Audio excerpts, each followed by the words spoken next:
আজ ৬ বছর পর ঠিক ওই জায়গাটায় এসে দাঁড়িয়েছি যেখানে আমার প্রাইভেট স্যারকে আমি প্রপোজ করেছিলাম। বলেছিলাম, স্যার, আই লাভ ইউ। এখন সব অতীত।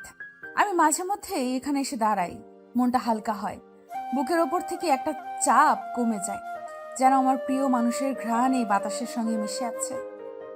এই জায়গাটা আমাকে টানে, ভীষণ টানে। এখানে কখনো মানুষে ভরে ওঠে, আবার কখনো কি শান্ত। চোখের পাতাটা ছলছল করে উঠল নিমেষে। আমি ইতি চৌধুরী, বাবা মার একমাত্র মেয়ে। আমার পরে আর কোনো সন্তান হয়নি, তাই আমাকে বেশ আদর যত্ন দিয়েই বড় করেছেন তারা। আমি একজন ডক্টর। ৬টা বছরে নিজেকে পরিপূর্ণ গুছিয়ে তুলতে পেরেছি, শুধু মুভ অন করতে পারিনি। আমি তোমাকে ভালোবাসি শব্দটি স্যার কখনো আমাকে বলেনি, কিন্তু আমি যে চোখে দেখেছি না বলা ভালোবাসা। আমি তখন ইন্টার সেকেন্ড ইয়ারে পড়ি। বাড়িতে প্রাইভেট পড়ায় ছিল আমার অনীহা। বান্ধবীদের সঙ্গে কোচিং সেন্টারে পড়তে চাইতাম। বাবা রাজি হতো না, বলতেন এক গাদা মানুষের সাথে পড়া হবে না। এই কারণে বাবা প্রতিবার একজন করে টিউটর জোগাড় করে নিয়ে আসতেন। কলেজে পা রাখার পর থেকে কোনো টিউটরের কাছে আমি বেশি দিন পড়তাম না। অদ্ভুত সব কাণ্ড করতাম আর তারা পালিয়ে যেত। আমার মন বলছিল এবারও বাবা নতুন একজন স্যার ধরে নিয়ে আসবেন, তবে করলেও তাই। তারপর ধীরে ধীরে স্যারের প্রতি আমার ভালো লাগা শুরু হলো। এরপর তা কখন যে ভালোবাসায় রূপ নিল অবুঝ মন বুঝতেও পারেনি। এই জায়গাটা শহর থেকে একটু দূরে, ছিমছাম পরিবেশ। মাঝে মাঝে বাতাসের সঙ্গে ভেসে আসে হাইওয়েতে চলাচল করা গাড়ির হর্নের আওয়াজগুলো। সপ্তাহে এক দুবার এখানে হাট বাজার ও মেলা বসে। তখন চারদিকে মানুষ গিজগিজ করে, তাদের কোলাহলের শব্দে চারপাশ মমও করে। সেদিন এখানে বিশাল বড় উৎসব চলছিল, মানুষজন ভিড় করে চারদিক। আমার অনেক আগেই চিন্তা ভাবনা করা ছিল কোনো এক সন্ধে নামলে স্যারকে প্রপোজ করব। ওই দিন কলেজ থেকে বাড়ি ফেরার সময় উৎসব চলছে দেখে মনে হয়েছিল আজই সঠিক সময়। আমি মাঝে মধ্যে বায়না করতাম স্যারকে সঙ্গে নিয়ে বাইরে যাব। স্যার প্রথম প্রথম না করলেও পরে ঠিক সঙ্গে যেতেন। একদিন স্যারকে নিয়ে বাইরে বের হই। সেদিন ফুটপাতে দোকানগুলো অনেক জমজমাট হয়ে ওঠে। আমি আর স্যার পাশাপাশি হাঁটছিলাম। তখন একটা ঝুড়ি গাড়িতে আমার একজোড়া কানের দুল পছন্দ হয়। স্যার সঙ্গে ছিল বলে আমি কেনার আগ্রহ মুছে ফেলি আর স্যারকে ফেলে দ্রুত হাঁটতে শুরু করি। কিছুক্ষণ ঘোরাঘুরি করার পর বাড়ি ফিরে আসার জন্য হাঁটা ধরি। স্যারের সঙ্গে কোথাও বের হলে তিনি বাড়ি পর্যন্ত পৌঁছে দিয়ে যেতেন।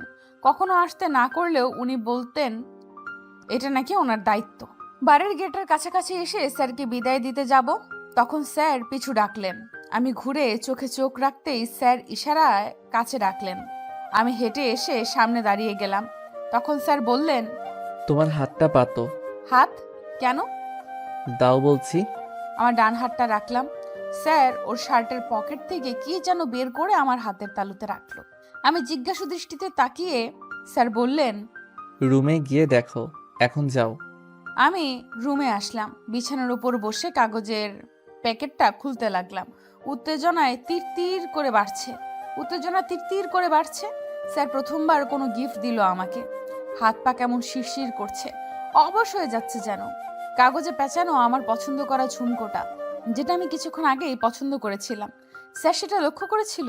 ইস, কি লজ্জা! লক্ষ্য করছে বলেই তো নিয়ে দিল। 2 মাস আমি ঝুমকা জোড়া আগলে রাখি। সিদ্ধান্ত নিয়েছিলাম যেদিন স্যারকে প্রপোজ করব সেদিন পরব। তাই আজ পড়ছি। 2 ঘন্টা সময় ব্যয় করে মায়ের গোলাপি রঙের শাড়িটা পরলাম। চোখে কাজল, ঠোঁটে হালকা লিপস্টিক ও 2 হাত ভর্তি চুড়ি। চুলগুলো সামনের দিকে হালকা ফুলিয়ে নিয়ে পেছনে খোপা করেছি। মাকে বলেছিলাম বেলি ফুলের মালা জোগাড় করে দিতে। দারোয়ান চাচার মেয়ে দারুণ মালা বানায়। মেয়েটি আগ্রহ নিয়ে মালাটা বানিয়েছে এবং ও নিজ হাতে খোপায় বেঁধে দিল। সন্ধ্যা 7টা বাজে। আমি উৎসবের জায়গায় এসে দাঁড়ালাম। একটু পর লক্ষ্য করলাম কয়েকজন পুরুষ লোক আমাকে ঘুরে ঘুরে দেখছে। আমি জায়গা পরিবর্তন করে ব্রিজের উপর চলে আসি। এখানে দাঁড়িয়ে জায়গাটা আরো সুন্দর লাগছিল। তখন স্যারকে দেখলাম ব্রিজে উঠে আসছেন। আমার মুখোমুখি দাঁড়িয়ে উনি আমাকে কিছুক্ষণ দেখলেন, প্রশংসা স্বরূপ বললেন, সুন্দর লাগছে। আমি মৃদু হাসলাম। ল্যাম্পপোস্টের বাতি এসে উপচে পড়ছে স্যারের মুখে। আমি ভেতর ভেতর প্রস্তুত হলাম। এরপর স্যারের সামনে হাঁটু ভাঁজ করে বসলাম। আমি এক আমার এক পা পেছনে ছিল আর এক হাতে একগুচ্ছ গোলাপ ছিল। ফুলগুলো স্যারের দিকে ধরে আমি বললাম, স্যার আই লাভ ইউ, আমি আপনাকে অসম্ভব ভালোবাসি। স্যার জবাব দিল না, হঠাৎ আমার থেকে মুখ ফিরিয়ে নিল। ফুটপাত থেকে নিচে নেমে একটা সিএনজিতে উঠে বসলো স্যার। আমি হতভম্ব হয়ে গেলাম, মাথাটা ঝিমঝিম করতে লাগলো। সিএনজি ধরার জন্য ব্যস্ত রাস্তায় নেমে উঠতে লাগলাম। দু চোখ দিয়ে অঝরে গড়িয়ে পড়ছে রক্তধারা, চোখেও ঝাপসা দেখছি। পেছন দিক থেকে একটা গাড়ি এসে ধাক্কা দিল। রক্তাক্ত শরীর নিয়ে পড়ে রইলাম।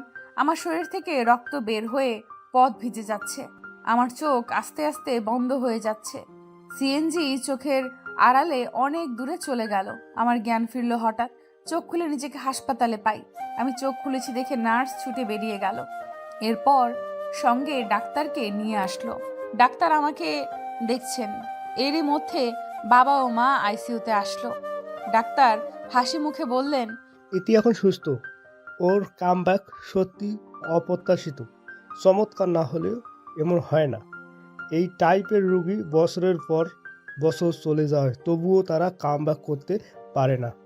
আর একটা কথা লক্ষ্য রাখবেন, মেয়ে যেন বেশি কথা না বলে। সতর্ক করে চলে গেল ডাক্তার। ওরা কি নিয়ে কথা বলছিল আমি বুঝতে পারলাম না। দেখলাম মা কান্না করছেন। আমাকে 2 দিন পর কেবিনে শিফট করা হলো। তখন আমি মোটামুটি সুস্থ। মা কথায় কথায় বলে উঠলেন, তুই 2 মাস কোমায় ছিলি। বুকের ভেতর ধুপ করে উঠল যেন, সর্বাঙ্গ যেন অসাড় হতে লাগলো। মাকে আমি প্রশ্ন করলাম, মা আমাকে দেখতে কেন এসেছিল? মা বলল, মোটামুটি সবাই এসেছিল। এটা আমার প্রশ্নের উত্তর নয়। আমি আবারও জিজ্ঞেস করলাম, মা স্যার কি এসেছিল? কোন স্যার? মা যেন দ্বিধায় পড়ে গেল। আমি ছোট্ট ভারী নিঃশ্বাস ফেলে বললাম, শাওন স্যার এসেছিল। মা একটু ভাবলো, তারপর বলল, তুই যেদিন অ্যাক্সিডেন্ট করেছিস ওই দিনের পর থেকে শাওনকে দেখিনি। ওই মাসের বেতন নিতেও শাওন আসেনি। অদ্ভুত। তোর বাবা কয়েকবার কল করেছিল, ওর ফোন বন্ধ। স্যারের কাছে যাওয়ার জন্য আমি মরিয়া হয়ে উঠলাম। বাধ্য হয়ে ডাক্তার আমাকে ঘুমের ইঞ্জেকশন দিলেন। বাবা ও মায়ের চোখ এড়ালো না কিছুই। বাবা শক্ত ও গম্ভীর কণ্ঠে মাকে জিজ্ঞেস করলেন, জল এত দূর কিভাবে গড়ালো? তুমি তো বাড়িতে থাকতে কিছুই কি লক্ষ্য করনি? ছেলেটার ফোনও বন্ধ, কোথায় খুঁজবো তাকে? তোমার মেয়ের অবস্থা দেখেছো? মা কিচ্ছু বলল না। 1 সপ্তাহ পর হসপিটাল থেকে আমার রিলিজ দিল। আমি বাড়ি আসলাম। নিজেকে একটু গুছিয়ে নিয়ে ড্রাইভার চাচার সঙ্গে বেরিয়ে পড়লাম স্যারের বাড়ির উদ্দেশ্যে। স্যারের বাড়ি আমি চিনতাম, এই জন্য যেতে কোনো অসুবিধা হলো না। দরজায় তালা ঝোলানো। আমাদের দেখে বাড়িওয়ালা এগিয়ে আসলেন। ওনার কাছে জানতে পারি স্যার 2-2.5 মাস আগেই বাড়ি ছেড়েছেন। কোথায় গিয়েছেন উনি জানেন না। এই শহরে ওর কোনো আত্মীয়ও নেই। কোথায় খুঁজবো? মাথা ঘুরে গেল। ড্রাইভার চাচা আমাকে বাড়ি নিয়ে এলো। প্রতি সপ্তাহে সময় করে ওই জায়গাটায় আসা হয়। এখন চলে যাওয়ার সময়। অনেকটা দূরে ড্রাইভার চাচা গাড়ি নিয়ে দাঁড়িয়ে আছেন। ওনাকে আর অপেক্ষা করাবো না। অপেক্ষা যে বহু কষ্টের, যন্ত্রণার। দীর্ঘশ্বাস ছেড়ে হাতখানা কানে ছোঁয়া মাত্রই স্মৃতিমাখা ঝুমকো জোড়া হাতে লাগলো। বাতাসে মৃদু হেলছে দুলছে। শাড়ির কুচি সামলে নিয়ে ফুটপাত ধরে হাঁটতে লাগলাম আমি। হঠাৎ মনে হলো কেউ আমার হাত ধরেছে। স্নেহমাখা আদুরে কণ্ঠে বলে উঠল, চলো তোমাকে বাড়ি পৌঁছে দেই। চোখের কার্নিশ ভিজে টুপ করে অশ্রু পড়ছে। হাতের উল্টো পিঠের জলটুকু মুছে নিলাম। শূন্য আকাশের দিকে তাকিয়ে বললাম, স্যার আপনি কোথায়? আর কতগুলো বছর আমাকে কষ্ট দিবেন? ফিরে আসুন প্লিজ। রাস্তার কিনারে ইতি বসে আছে দেখে ড্রাইভার চাচা দৌড়ে কাছে আসলেন। উনি ইতির মাথায় হাত রেখে বললেন, কেঁদো না মামুনি, চলো বাসা যাই। হ্যাঁ চাচা, আপনি যান, আমি আসছি। 2 হাতে চোখের জল মুছে নিয়ে গাড়িতে উঠে বসলো ইতি। খোলা জানালা দিয়ে বাইরে তাকিয়ে রইল। ঝরঝরে বাতাসে চুলগুলো হালকা উঠছে। ইতি স্পষ্ট দৃষ্টি বাইরে রাখলো, এই আশায় হয়তো হঠাৎ স্যারকে সে দেখতে পাবে। বেশ খানিকক্ষণ পর ড্রাইভার চাচা বললেন, ইতি মামুনি, আমরা এসে গেছি। ইতি গাড়ি থেকে নামলো। এরপর কিছুক্ষণ দরজার সামনে দাঁড়িয়ে দরজা খোলার অপেক্ষা করলো।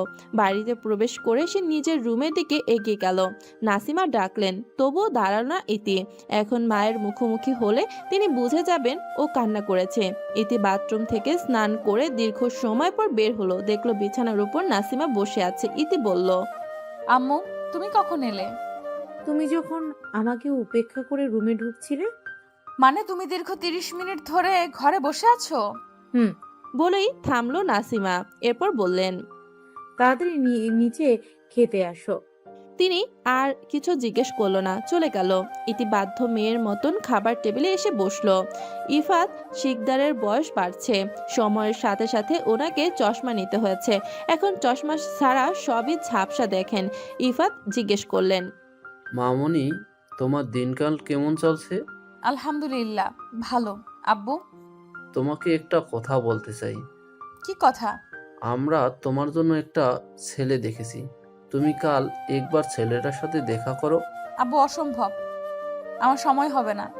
আমি কিছু শুনতে চাই না আম্মু, আমি কারোর সাথে দেখা করতে পারবো না। আমি স্যারকে ভালোবাসি, স্যার ছাড়া আর কাউকে বিয়ে করব না। সারা জীবন এইভাবেই থাকবো, তবু কাউকে বিয়ে করব না।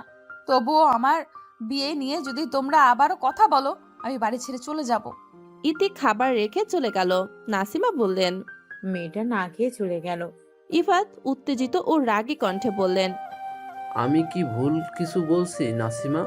আমি ওর বাবা, কিভাবে আমার মেয়েকে এভাবে কষ্ট পেতে দেখতে পারি? বলেই থামলেন ইফাত। একটু পর আবার বললেন, এই আমি কত জায়গায় শাওনের খোঁজ করছি, কিন্তু তার কোনো হদিশ আজও পাইনি। যেন সে পৃথিবীতে নেই। আমার একমাত্র মেয়ে তিলে তিলে শেষ হয়ে যাচ্ছে। আমার যে কলিজা ফেটে যায়। আমি শুধু আমার মেয়েকে সুখী দেখতে চাই। এটা কি আমার অপরাধ? নাসিমা বললেন। আমি পরে ওকে বুঝিয়ে বলবো। তুমি খেয়ে ওঠো। দীর্ঘ নিঃশ্বাস ফেললো ইফাত শিকদার। বললেন, আমার মেয়ে না খেয়ে চলে গেল, আমি খাবো কিভাবে? আমার গলায় খাবার নামবে না নাসিমা। শাওন চলে যাওয়ার পর থেকে আমাদের মেয়ের ভয়ঙ্কর পরিবর্তন হয়ে গেছে। 6 বছরে অনেক কিছু বদলে গেছে। শুধু শ্বাস প্রশ্বাস চলছে, ওর যেন জীবন্ত লাশ। নাসিমা মেয়ের রুমে আসলেন। ইতি রুমে নেই। বাথরুমে ও বারান্দা চেক করলেন, সেখানেও নেই। নাসিমা ছাদে আসলেন, দেখলো তার মেয়েটা এক কোণায় দাঁড়িয়ে আছে। তিনি গলা তুলল, এত রাতে ছাদে আসছো কেন? আম্মু, আমাকে একা থাকতে দাও। ইতি, তুমি আমাদের একমাত্র মেয়ে। তোমাকে আমরা এভাবে আর দেখতে পারছি না। আমরা চাই তোমার একটা কুল হোক। আম্মু আর কিছু বলবে না। আমি স্যারের জায়গায় কাউকে ভাবতে পারি না। এটা অসম্ভব। সাউন্ড 6 বছর ধরে চলে গেছে, আর তুমি এখনো তাকে আঁকড়ে আছো কেন? আমি বাসা থেকে চলে যাব, আমাকে দেখবে না, তোমাদের কষ্টও হবে না। ইতি, নাসিমা ধমক দিলেন। এরপর করুণ কণ্ঠে বললেন, আমরা তোমাকে আর কিছু বলবো না। তোমার যা খুশি করো, কিন্তু বাড়ি ছেড়ে কোথাও যাবে না। তোমাকে ছাড়া আমরা বাঁচতে পারবো না। নাসিমা কান্না লুকিয়ে চলে গেল। ইতি আকাশের দিকে দৃষ্টি স্থির করলো, চোখে তারও ছলছল করছে। ইতি অকপটে বলল, স্যার, আপনাকে ছাড়া থাকা আমার জন্য খুব কঠিন। ইতি চোখ বন্ধ করলো। চোখের পাতায় ভেসে উঠল পুরনো স্মৃতিগুলো। 6 বছর আগে সকাল 8:30, মঙ্গলবার 28শে আগস্ট 2015। কুয়াশাচ্ছন্ন সকাল, হালকা কুয়াশায় ঢাকা প্রকৃতি। সকালে কুয়াশায় ঢাকা থাকে। সকালের শিশিরে ঘাস ভেজা, মৃদু ঠান্ডা বাতাসের সাথে সাথে শীতের মেজাজ। ভোর যখন হালকা কুয়াশায় ঢেকে যায়, তখন ধীরে ধীরে সূর্য দেখা যায়। সূর্যের রোশনি জানালার কাছে ঢুকে ঘরে পড়ে। আলমারির কাভার থেকে কলেজের পোশাক খুঁজতে লাগলো ইতি। সহসা চিৎকার করে বলে উঠল, আম্মু, আমার পোশাক খুঁজে পাচ্ছি না, একটু খুঁজে দাও। নাসিমা বললেন, আমি রান্না করে নাস্তা বানাচ্ছি, তুমি দেখছো না? আজ নিজে নিজে খুঁজে নাও। ইতি বলল। আম্মু, আমার দেরি হয়ে যাচ্ছে, খুঁজে দাও না। নাসিমা বিরক্তিকর কণ্ঠে বললেন, এই মেয়েকে নিয়ে যে কি করব? এত বড় হয়ে গেছে, অথচ নিজের জিনিসপত্র নিজে খুঁজে পারে না। পুরো দিন আমাকে জ্বালিয়ে মারবে। আম্মু, এটা পাচ্ছি না, ওটা পাচ্ছি না, উফ। মা, চিৎকার করছো কেন? ধমক দিল নাসিমা। আলমারির ভেতর একটু খোঁজাখুঁজির পর পোশাক পেয়ে গেলেন তিনি। তারপর বললেন, এই যে তোমার পোশাক, তুমি একটা কাজও ঠিক মতো করতে পারো না। তোমার কি হবে ইতি, একমাত্র আল্লাহ জানেন। আম্মু জামাটা দাও। রেডি হয়ে নিচে আসো, নাস্তা করে তারপর বের হবা। ঠিক আছে। ইফাত শিকদার বসে সকালের নিউজ পেপার পড়ছেন। হঠাৎ বললেন, ইতি মামনি, গুড মর্নিং। গুড মর্নিং আব্বু। বাবা মেয়ে দুজনে এসে নাস্তা করে নাও। ইতি ওর বাবার পাশের চেয়ার টেনে বসলো। ইতিকে ওর বাবা খাইয়ে দিচ্ছেন। সহসা ইতি পেট ভরে গেছে, সে উঠে দাঁড়ালো। তারপর বলল, কিসের বিয়ে? আমি তো বিয়েই করব না, দেরি হয়ে যাচ্ছে, আমি এখন যাই। ইফাত শিকদার বললেন। দাঁড়াও, তোমাকে একটা কথা বলার আছে। ইতি দাঁড়িয়ে গেল। আজ থেকে নতুন স্যার আসবে তোমাকে প্রাইভেট পড়াতে। ছেলেটা খুবই ভদ্র। এর আগে স্যারেরা এক সপ্তাহ ওকে টিকে নেই। জানি না কি করো, তারা ভয়ে পালিয়ে যায়। ওর সাথে কোনো দুষ্টুমি করবে না, বুঝেছো? নাসিমা বললেন, এখন থেকে একটু শাসন করো। তোমার মেয়ের ওর বন্ধুদের সাথে মিলামেশা বন্ধ করো। বন্ধুদের জন্যই দিন দিন ফাজিল হচ্ছে। ইতি ঠোঁট উল্টিয়ে হাসলো। মনে মনে ভাবলো, আম্মু, তুমি যে বন্ধুদের ফাজিল বলছো, আমি সে দলের প্রধান। ইফাত বললেন, দিন দিন বড় হচ্ছ ইতি, এখন থেকে ম্যাচুর হও। ইতি ওর বাবার সঙ্গে কথা শেষ করে বাড়ি থেকে বেরিয়ে গেল। ইফাত গাড়ি নিয়ে আজ গাজীপুরের বাইরে যাবেন। এর জন্য ইতির আজ রিক্সা করে যেতে হবে। ইতি রাস্তার পাশ দিয়ে ফুটপাত ধরে হাঁটতে লাগলো। এরপর স্যারদের সঙ্গে দুষ্টুমির ঘটনা মনে করতে লাগলো। একজন স্যার তিনি ভীষণ বোকাশোকা ছিল। ওনার চায়ের কাপে মরা তেলাপোকা দেয় ইতি।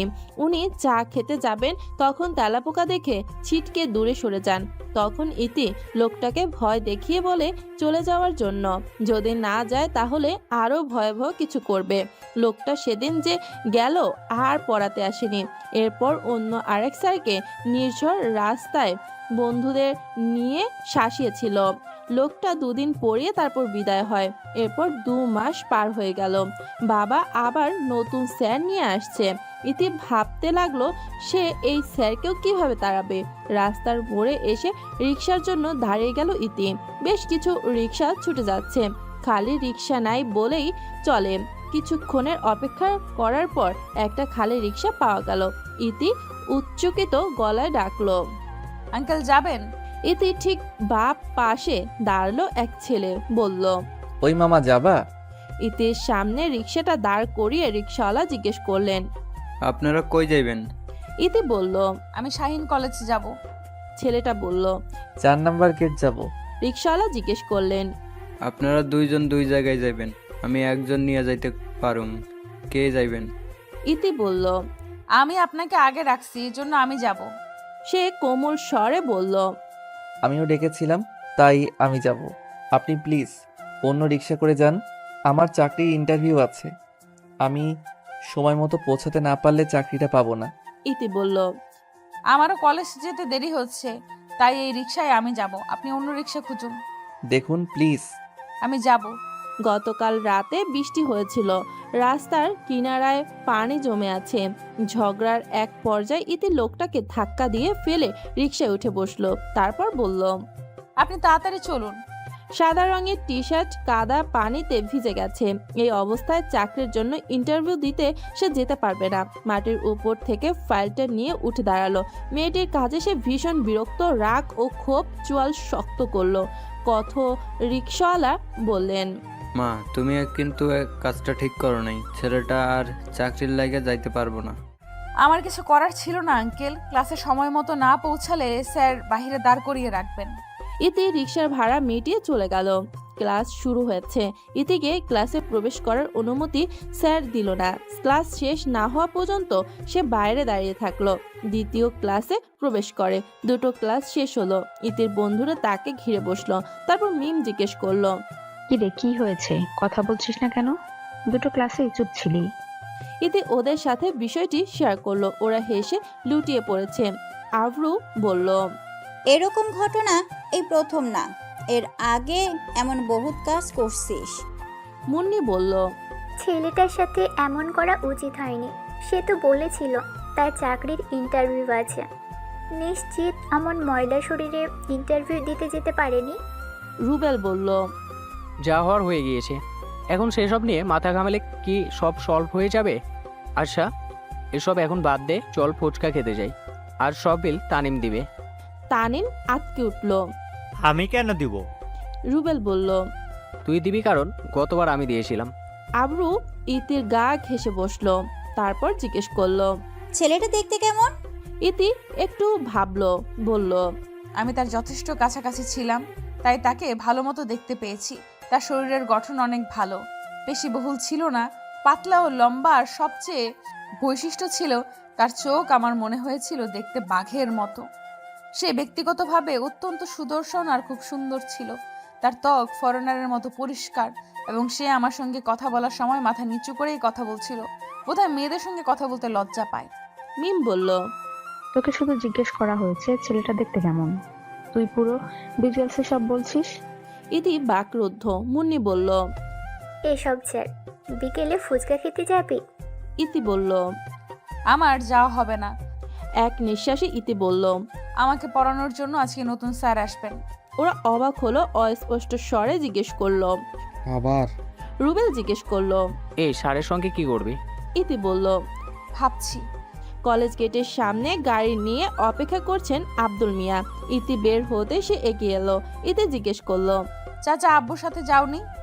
আব্দুল বললেন, মামনি বড় সাহেব অফিসে গাড়ি নিয়ে গেছে, তুমি এখন গাড়িতে উঠো, ম্যাডাম বলেছেন তাড়াতাড়ি বাসায় যেতে।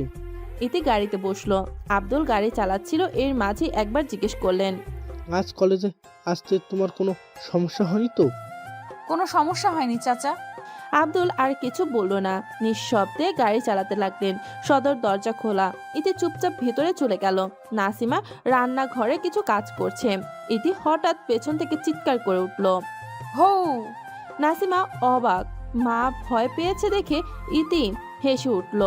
নাসিমা একটু রাগী গলায় বললেন, ইতি, ইতি ঠোঁটে একটা হাসি ঝুলিয়ে বলল, আম্মু তুমি ভয় পেয়েছো? নাসিমা একটা কাপড় নিয়ে হাত মুছে বললেন, পাজি মেয়ে, দাঁড়াও, আমি তোমাকে মজা দেখাচ্ছি। ইতি আর দাঁড়ায় না, রুমে ছুটে গেল। মাকে ভয় পাইয়েছে ভাবতেই একা একা খাটে বসে অনেকক্ষণ হাসলো। তারপর ফ্রেশ হতে বাথরুমে ঢুকলো। একটু পর বারান্দায় গিয়ে দাঁড়ালো। আগন্তুকের কথা ভেবে হঠাৎ মন খারাপ হয়ে গেল তার। একজন তার জন্য চাকরি পায়নি, নিজেকে অপরাধী মনে হতে লাগলো।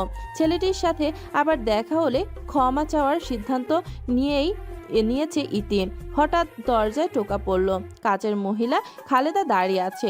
ইতি তাকে দেখে জিজ্ঞেস করলো, আন্টি আপনি ছুটিতে গ্রামে গিয়েছিলেন, কবে আসছেন? খালেদা বলল, দুপুরে আসছি মামুনি, বড় তোমারে খাইতে রাখে, এই দুপুরেই নতুন স্যার আইব। যান আমি আসছি। স্যারের কথাটা শুনে কপাল ভাঁজ হয়ে গেল। সে খাবারের প্লেট নিয়ে টিভির সামনে বসে টম অ্যান্ড জেরি দেখে দেখে খেতে লাগলো। নাসিমা হঠাৎ বলে উঠল, খাওয়ার সময় টিভি দেখে কে? আম্মু সবাই দেখে। টম অ্যান্ড জেরি দেখে দিন দিন তাদের মতো হয়ে যাচ্ছ। এখন টিভি বন্ধ করে তাড়াতাড়ি খাওয়া শেষ করে পড়তে বসো, যাও। শাওন কিছুক্ষণের মধ্যে চলে আসবে। ইতি ভুরু কুচকে বলল, মা শাওনকে? নাসিমা খানিকটা বিরক্ত কণ্ঠে বললেন, নাম ধরে বলছো কেন? কতদিন তোমাকে বলেছি বড়দের নাম ধরে ডাকবে না। ইতি অবাক কণ্ঠে বলল, আমি কি করে বুঝবো সে বড় না ছোট? নাসিমা খানিকটা রাগী গলায় বললেন, শাওন আহমেদ তোমার নতুন টিউটর। ইতি বিড়বিড় করে বলল, এই নতুন স্যারকে নিয়ে কি করব? কেউ কল্পনাও করতে পারবে না। আমি রুমে যাচ্ছি। ইতি কাতর স্বরে বলল। নাসিমা বেগম তার মেয়েকে শাসনে রাখতে চাইলেও স্বামীর অতিরিক্ত আদর মেয়েটিকে বানর হয়ে যাচ্ছে। রোজ একজন হলেও তার নামে বিচার আনবে। নাসিমা শাসন করতে গেলে ইফাত বাধা দেয় আর বলে, এখনই তো বয়স, এই বয়সে দুষ্টুমি না করলে কবে করবে? ইতি টেবিলে বসে আছে, গালে হাত রেখে বইয়ের পাতা উল্টাতে লাগলো। হঠাৎই একটি পুরুষালী কণ্ঠস্বর শোনা গেল। সমস্ত অলসতা দূর হয়ে গেল তার।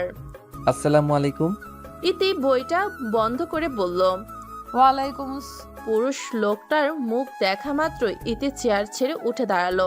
পাশে দাঁড়িয়ে আছেন নাসিমা বেগম। মৃদু স্বরে বললেন, ইতি অর্ধেক সালাম দিলে কেন? ইতি তাড়াতাড়ি বলল। ওয়ালাইকুম সালাম। ইতিকে দেখে লোকটার চিনতে বিড়ম্বনা হলো না। সে চোখ বুলিয়ে আবার মাথা নিচু করলো। নাসিমা ইতিকে বললেন, উনি তোমার স্যার সাউন্ড। ইতির গলা শুকে কাঠ হয়ে যাচ্ছে। সকালে যা হয়েছে এই লোকটির যদি মাকে বলে দেয়, মা তাকে খুব বকাঝকা করবে। ইতি ভয়ে ঢোক গেল। একবার ভাবলো স্যার নিশ্চয়ই মাকে সব বলে দিয়েছে। ভাবনাটা ভুল। মাকে বললে মা এখন এত সুন্দর করে পরিচয় করে দিত না, মানে এখনো বলেনি, কিন্তু পরে যদি বলে। মা মুচকি হেসে বললেন, তুমি ওকে পড়াতে শুরু করো, আমি তোমার জন্য নাস্তা পাঠাচ্ছি। না আন্টি, আপনাকে এসব করতে হবে না। মা উচ্চ স্বরে বললেন, তুমি আমার ছেলের মতো, আমি তোমার জন্য কিছু করতে চাই, চুপচাপ বসে থাকো। বইতে মুখ গুজে বসে আছে ইতি। কথা বলার সাহস হচ্ছে না। স্যার যদি সকালের ঘটনার প্রতিশোধ নেন তাহলে ইতি বলবে, স্যার। জি বলুন। স্যার আপনি আগে করেছে দেখে ইতি অবাক হলো। এর আগে কোনো স্যার তাকে আপনি সম্বোধন করেননি, সবাই তুই বা তুমি বলে ডাকত। ইতি সোজা হয়ে বসলো, প্রলম্বিত শ্বাস ফেলে বলল, sir I am sorry. Shaon তাকায়নি, জিজ্ঞেস করলো, সরি কেন? আজ সকালে আমি আপনার সাথে অভদ্র আচরণ করছি এবং আপনাকে কাদায় ফেলে দিছি। আমি আপনাকে ফেলে দিতে চাইনি, আমি বুঝতে পারিনি ধাক্কা দিলে আপনি পড়ে যাবেন। গম্ভীর গলায় বলল শাওন। আমি সেসব ভুলে গেছি, আপনিও ভুলে যান। ইতি ঠোঁট চেপে তাকালো। সকালের এই লোকটাকে সে দেখেছে একটা রিকশার জন্য তার সাথে তর্ক করতে। এখন এসেই লোক তারই সামনে গম্ভীর ভঙ্গিতে বসে আছে। একজনের কতগুলো রূপ। হতবাক হলো ইতি। 30 মিনিট পর নাসিমা বেগম দুজনের জন্য খাবার নিয়ে আসেন। ট্রেটা একপাশে রেখে বললেন, কিছু খাও বাবা। শাওন বলল, আন্টির এত কিছু দরকার ছিল না, আপনি সবকিছু নিয়ে যান। নাসিমা হাসল। অন্যদের থেকে ছেলের স্বভাব ভিন্ন, এটা প্রমাণ পেল তিনি। কোম্পানির এক কর্মচারীর কাছ থেকে শাওনের কথা জানতে পারেন ইফাত শিকদার খুব ভালো শিক্ষক বলে মেয়ের জন্য বাছাই করেন। গত মাসে 2টো টিউশনি বাদ পড়েছে, এর জন্য এই টিউশনিটি করতে রাজি হয় শাওন। ইতি সন্দেহ চোখে তাকিয়ে আছে, বিড়বিড় করে বলল, স্যার কি আসলেই এত ভালো নাকি নাটক করছে? অনেক রকমের খাবার দেখে ইতি খেতে ইচ্ছে করে। শাওন তাকে খেতে দেয়নি, ধীরভাবে বলল, পড়াশোনার সময় খাবার খাওয়া আমার পছন্দ না, পড়া শেষ করে খাবেন। আমি একটু খাবো স্যার। একদম না, খাবারের সাথে পড়া গিলে ফেলবেন। ইতি মায়ের দিকে তাকিয়ে করুণ গলায় বলল, মা আমাকে একটু দাও। নাসিমা খাবার নিয়ে চলে গেল। ইতি মুখ ঘুরিয়ে শাওনের দিকে তাকালো। একটা দীর্ঘ নিঃশ্বাস ফেলে বইটা বের করলো। শাওন বাঁকা করে হাসলো। ইতি বলল, আপনি ইচ্ছে করেই এমন করেছেন। আমি কি করলাম? আমাকে খেতে দেননি। শাওন কিছু বলল না। ইতি ঠিক করলো এর প্রতিশোধ সে তুলবে। লেখার মাঝখানে হঠাৎ বলল, স্যার আমার কলমে কালি ফুরিয়ে গেছে, ওই টেবিলের 2 নাম্বার ড্রয়ারে কলম রাখা আছে, আমাকে একটু এনে দিবেন? আচ্ছা, আমি নিয়ে আসছি। ডয়ারে কলম না পেয়ে স্যার বলল, এখানে কলম নেই। নাই মানে? সরুন, আমি দেখছি। ইতি হঠাৎ স্যারের পায়ে পা রেখে দাঁড়ালো। শাওন অস্পষ্ট স্বরে বলল, ইতি, আপনি আমার পায়ের উপর দাঁড়িয়েছেন। সরি স্যার, আমি দেখিনি। ইতি নতুন স্যারকে তাড়ানোর বুদ্ধি এটে আগে থেকে উঁচু জুতা পরেছিল। শাওনের পায়ে জুতোর দাগ স্পষ্ট দেখা যাচ্ছে। সে পা নাড়াতে পারছে না। মজা করতে গিয়ে সে বেশ ভালোই ব্যথা পেয়েছে। ইতি ছুটতে নিচে চলে গেল। সে একটা বরফের ব্যাগ এনে শাওনের পায়ে চেপে ধরল। জায়গাটা লাল হয়ে ফুলে উঠেছে। ইতি বলল, স্যার আপনার ব্যথা কমছে? মোটামুটি। এগুলো রাখুন, আপনি পড়তে বসুন। এই অবস্থায় শেখাবেন কি করে স্যার? আজ থাক, আপনি বরং বাড়ি যান, আজ আমি একাই পড়ে নেব। আপনার বাবা আমাকে বিশ্বাস করেছেন, প্রথম দিনে কিভাবে তার বিশ্বাস ভাঙব? সামান্য ব্যথা সয়ে যাবে। আমি কাউকে প্রতিশ্রুতি দিলে প্রতিশ্রুতি ভঙ্গ করি না। শাওন বলল। শাওন ঘড়ির দেখে 2 ঘন্টা পড়ালো। এতক্ষণ দাঁত চেপে যন্ত্রণা সহ করেছে। সে ঠিকমতো হাঁটতে পারছে না দেখে ইতি শাওনের সাথে গেটে এলো। ইতি চলে আসবে সেই সময় শাওন ইতির পেছনে ডাকলো, ইতি। ইতি থেমে গেল। স্যারের দিকে তাকিয়ে দেখলো স্যার কিছু বলতে চান। শাওন স্যার বলল, এখানে আসার আগে আপনার সম্পর্কে অনেক কথা শুনেছি। আমি জানি সবাই আমাকে সতর্ক করেছিল যে আপনি আগের স্যারদের কিভাবে হেনস্থা করেছিলেন। আমি আসছি আপনার বাবাকে দেওয়া কথা রাখতে। আর আমি জানি আপনি স্বেচ্ছায় আমার পায়ে পা রাখছেন যেন আমি চলে যাই, কিন্তু দুঃখজনক হলেও সত্যি যে চাকরি না পাওয়া পর্যন্ত আমাকে এসে আপনাকে পড়াতে হবে। আপনার বাবার এটাই শর্ত। আমি গ্র্যাজুয়েশন শেষ করার পর 2 বছর ধরে চাকরি খুঁজছি। আমি যত টিউশনি পাই, যদি আমার ভালো মনে হয় তবে আমি করি। মা অসুস্থ থাকায় সবার নিষেধ সত্ত্বেও আপনাকে পড়াতে এসেছি। আমি তখন বুঝতে পারি যে আপনি সেই সকালে আচরণ করেছিলেন কারণ আপনি ক্লাস মিস করার ভয় পেয়েছিলেন, কিন্তু এখন আপনি ইচ্ছে করে এমন করলেন। কিন্তু আমি আপনার উপর রাগ করিনি। আঘাত আপনি দিয়েছেন, মলমও আপনি লাগিয়েছেন। তবে হ্যাঁ, আপনাকে দেখলেই বোঝা যায় কাউকে কষ্ট দেওয়ার পর আপনি বেশি কষ্ট পান। এজন্য একটা পরামর্শ দেব, রাগ ধীরে ধীরে বাড়লে মাটির দিকে তাকিয়ে থাকুন। ভয় পাবেন না, আমি আপনার বাবা মায়ের কাছে অভিযোগ করব না। আজ আসি। ইতি মাথা নিচু করে দাঁড়িয়ে রইল। সে কি বলবে, শব্দ খুঁজে পেল না। খানিকটা পা খুঁড়িয়ে খুঁড়িয়ে স্যার চলে যাচ্ছেন। ইতির চোখ জলে ভিজে গেছে। খালেদা আবর্জনা ফেলতে বেরিয়ে এলো। হঠাৎ ইতিকে দাঁড়িয়ে থাকতে দেখে বললেন, ইতি মামুনি, তুমি রোদে দাঁড়ায় আছো কেন? ইতি উত্তর দিল না, ছুটতে গেল রুমে। দরজা বন্ধ করে বিছানায় শুয়ে বালিশে মুখ গুজে কাঁদে। ইতি অনেকক্ষণ কেঁদে তারপর ঘুমিয়ে পড়ল। রাতে নাসিমা বেগম খাবারের জন্য ডাকতে এসে দেখেন মেয়েটি ঘুমাচ্ছে, তাই আর ডাক দেয়নি। খাবার ঘরে রেখে চলে যান। ইতি রাতে ঘুম থেকে ওঠেনি। দূর থেকে একটা শব্দ শোনা যাচ্ছে। ইতি পিটপিট করে চোখ খুলল। ফজরের আজান দিচ্ছে। মোবাইল ফোনে সময় দেখে নামাজের জন্য উঠে গেল। আজ মোনাজাতে অনেক লম্বা করে প্রার্থনা করতে করতে ইতি অনেকক্ষণ কাঁদল। জীবনের সব কিছুর জন্য ক্ষমা চাওয়ার পর নামাজ শেষ করে যায় নামাজ ভাঁজ করে রেখে তারপর রুম থেকে বারান্দায় চলে গেল। সিক্ত সকাল, উষ্ণ হাওয়া শরীরকে হালকা করে তুলেছে। গাছের ডালে ছোট্ট পাখিটি কিচিরমিচির করে। খাবারের সন্ধানে তার বড় বড় ডানা ঝাপটায়। সূর্যের আলো মিষ্টি, এত উজ্জ্বল নয়। ইতি কিছুক্ষণ দাঁড়িয়ে রুম থেকে বের হয়ে গেল। নাসিমা আর খালেদার রান্নাঘরে নাস্তা তৈরি করছে। নাসিমা বেগম হঠাৎ ইতিকে দেখে বললেন, আজ এত ভোরে উঠছো কি করে? গতকাল সন্ধ্যায় ঘুমিয়েছিলাম আম্মু, আর আজ ফজরের আজানের সময় ঘুম ভাঙলো। সে কি, রাতে উঠোনি?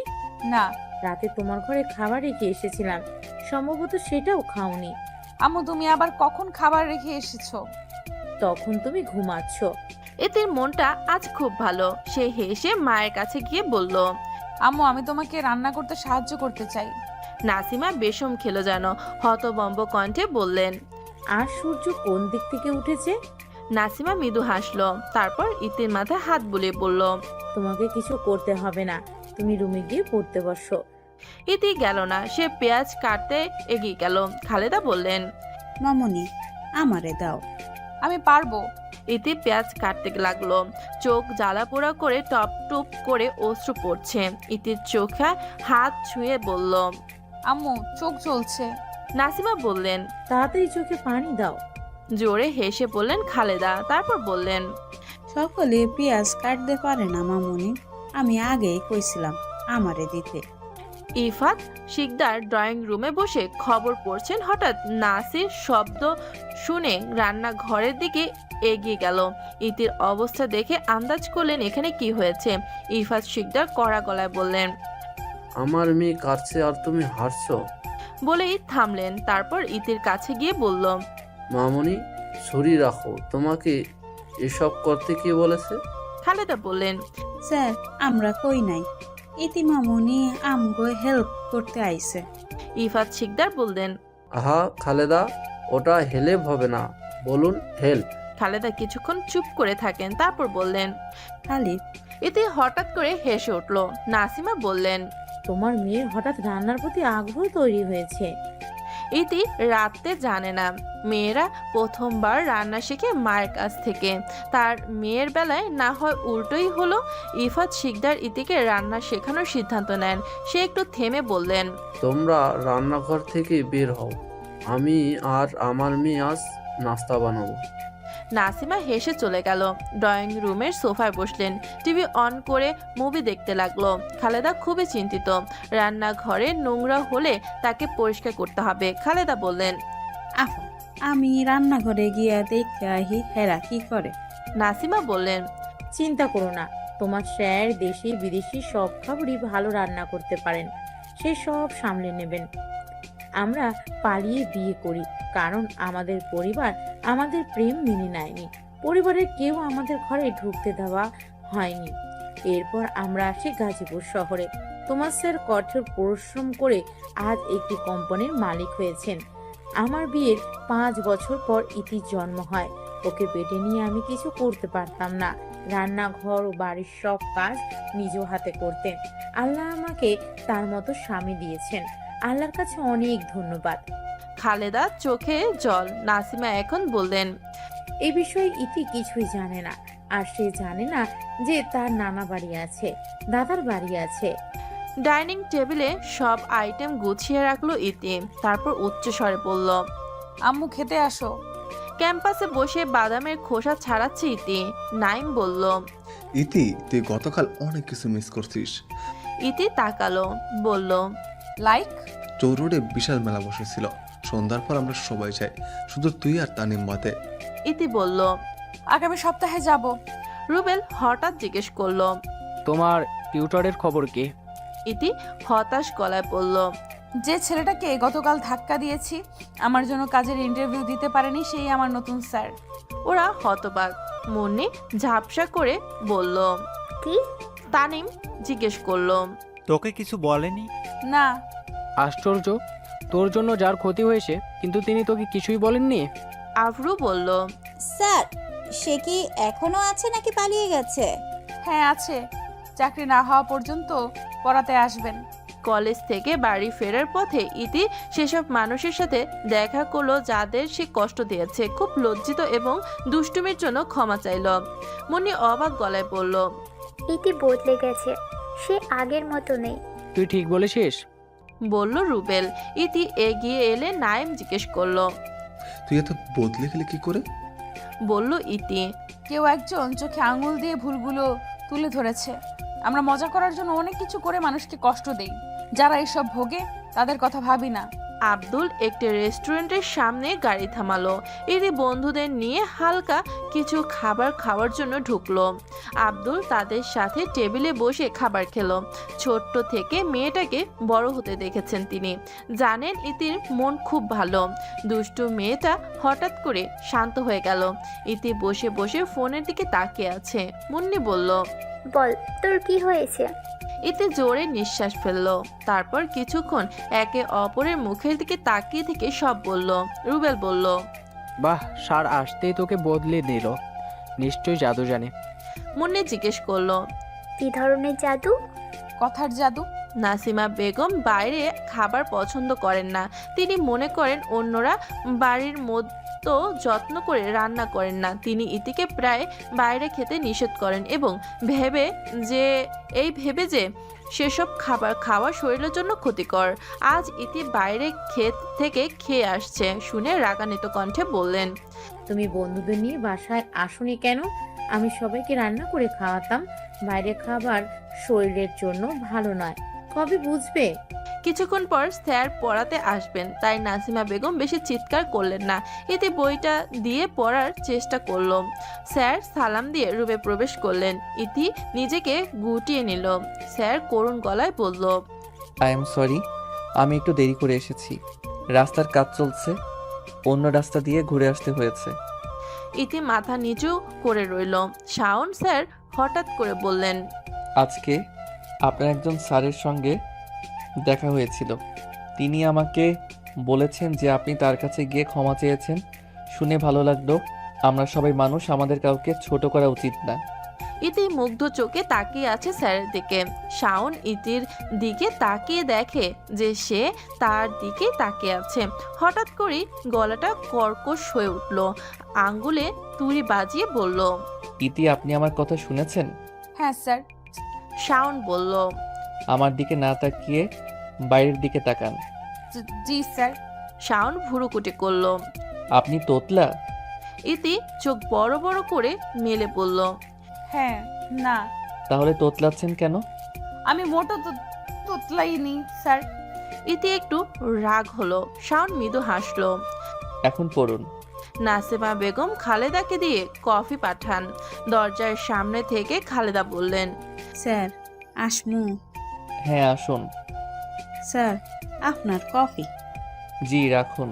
খালেদা চলে গেলেন। স্যার কফির মগটা নিয়ে ঠোঁটে ছুঁয়ে অদ্ভুত শব্দ করলেন। ইতি একবার চোখ সরু করে দেখলো। ইতি তাকিয়ে আছে দেখে শাওন হাতের কফির মগটা ইতির দিকে এগিয়ে দিয়ে বলল, কি আপনি খাবেন?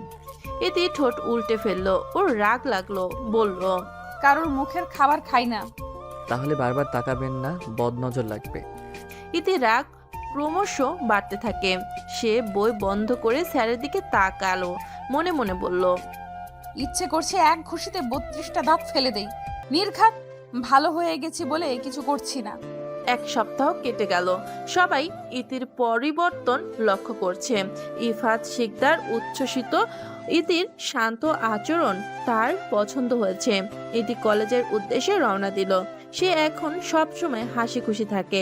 মুন্নি এলো, ইতির পাশে বসে বলল, কি চলছে তোর পেটে? মানে? রুবেল ইতির কপালে টোকা দিয়ে বলল, তুই এ সপ্তাহে 1000বার স্যারের নাম বলেছিস। তার প্রতিদিনের গল্প এখন আমাদের মুখস্থ। তোকে দেখে ছেলেমেয়েরা বলে দিবে তুই স্যারের প্রেমে পড়েছিস। আফরো জিজ্ঞেস করলো, তোর আর স্যারের মধ্যে কি চলছে? কিছুই চলছে না। নাইম বলল। স্যারের নাম কি যেন? মিম বলল, শাওন আহমেদ। তোরা ভুল ভাবছিস। আমরা কি ভুল ভাবছি? স্যারের কথা বলার সময় তোর চোখে মুখে হাসি ফোটে, এগুলো কি ভুল? ইতি মর্মাহত। সে বলল, স্যারকে আমার ভালো লাগে, তার কথা শুনতে ভালো লাগে। সে কথা বলার সময় তাকিয়ে থাকতে মন চায়। আজকাল তাকে দেখতে না পেলে আমার গুজবাম অনুভব হয়। স্যার যখন হাসে বুকের মধ্যে ধুক ধুক করে। স্যার যতক্ষণ আমার পাশে থাকে ততক্ষণ আমার বুক ধরফর করে। রুবেল বসা থেকে উঠে দাঁড়ালো। চলে যাওয়ার সময় সে বলল, প্রেমে পাগল হয়েছে। ইতি আজ বন্ধুদের সাথে ফুচকা খেতে আসছে। এক সময় আফরু ওর ফোন খুঁজতে লাগলো। হঠাৎ করেই পাওয়া যাচ্ছে না। সে এলোমেলো কণ্ঠে বলল, আমার ফোন। এমন পরিস্থিতিতে আফরু প্রায় কেঁদেই ফেলবে। ইতি তার ব্যাগ থেকে ফোনটা বের করে বলল, সকালে ক্যাম্পাসে ফেললো এসেছিস, আর এখন খবর হলো? আফরু ফোন ধরতে চাইল। মিম বলল, তারা প্রথমে বল কল লিস্টে হার্ট লিখে কার নাম্বার সেভ করছিস, ঘন্টা ঘন্টা কথা বলিস, আর মেসেজে পাসওয়ার্ড দিয়ে লক করা কেন? শ্রাবণকে? প্রশ্ন শুনে ভ্রু কুঁচকে গেল আফরুর। হতভম্ব গলায় বলল, কে শ্রাবণ? ইতি দাঁড়িয়ে ঠোঁট কামড়াচ্ছে। মুন্নি বিরক্ত গলায় বলল, তুই এখন চিনতে পারছিস না? তলে তলে টেম্পো চালাও, আমরা বললেই চিনি না। রুবেল একটু ঝুঁকে পরে জিজ্ঞেস করলো। মিম বললেন, কি হলো বল? তোরা কি ওই নাম্বারে ফোন করেছিলি?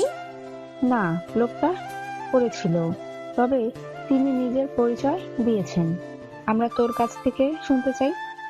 আফরু কিছুক্ষণ সময় নিল, জোরে নিঃশ্বাস ফেলে বলল, আমি একটা সম্পর্কে আছি, তার সাথে আমার পরিচয় ফেসবুকে, তারপর ধীরে ধীরে ভালো লাগা থেকে ভালোবাসা। কি ছেলেটার সাথে দেখা করেছিস? না, আমরা আগামী সপ্তাহে দেখা করার প্ল্যান করেছি। সে শুক্রবারে ঢাকা থেকে আসবে। তিনি দেখা করতে আসবেন, আমরা তোর সাথে যাব, সামনাসামনি দেখবো ভাইয়াটা কেমন, রাজি কিনা বল। আফরু চাপে পড়ে রাজি হয়ে গেল। আফরু বলল, তোকেও স্যারকে আনতে হবে। ইতি হতভম্ব হয়ে গেল। সে অস্পষ্ট স্বরে বলল, কি স্যার? কি স্যার? কিন্তু সে আমার বয়ফ্রেন্ড নয়। এখানে সবাই মিঙ্গেল, একমাত্র তুই সিঙ্গেল। এতগুলো মিঙ্গেলের মাঝে তুই একা কি করবি? তাই তুই স্যারকে সঙ্গে নিয়ে তবেই আসবি। ইতি চমকে উঠল। রুবেল বলল, ঘটনাটা স্যারকে বুঝিয়ে বলতে পারলে স্যার ঠিকই আসবেন। সদর দরজার খুললেন নাসিমা বেগম। ইতিকে দাঁড়িয়ে থাকতে দেখে জিজ্ঞেস করলেন, আজ এত দেরি কেন? আমি আজ বন্ধুদের সাথে ফুচকা খেতে গিয়েছিলাম, তাই দেরি হয়ে গেছে। আবার রাস্তার খাবার? আচ্ছা যাও, এখন ফ্রেশ হও। ঠিক আছে। ইতি রুমে এলো, স্নান করে ফ্রেশ হলো। খাওয়া দাওয়া শেষ করে সে অপেক্ষা করছে স্যার আসার জন্য।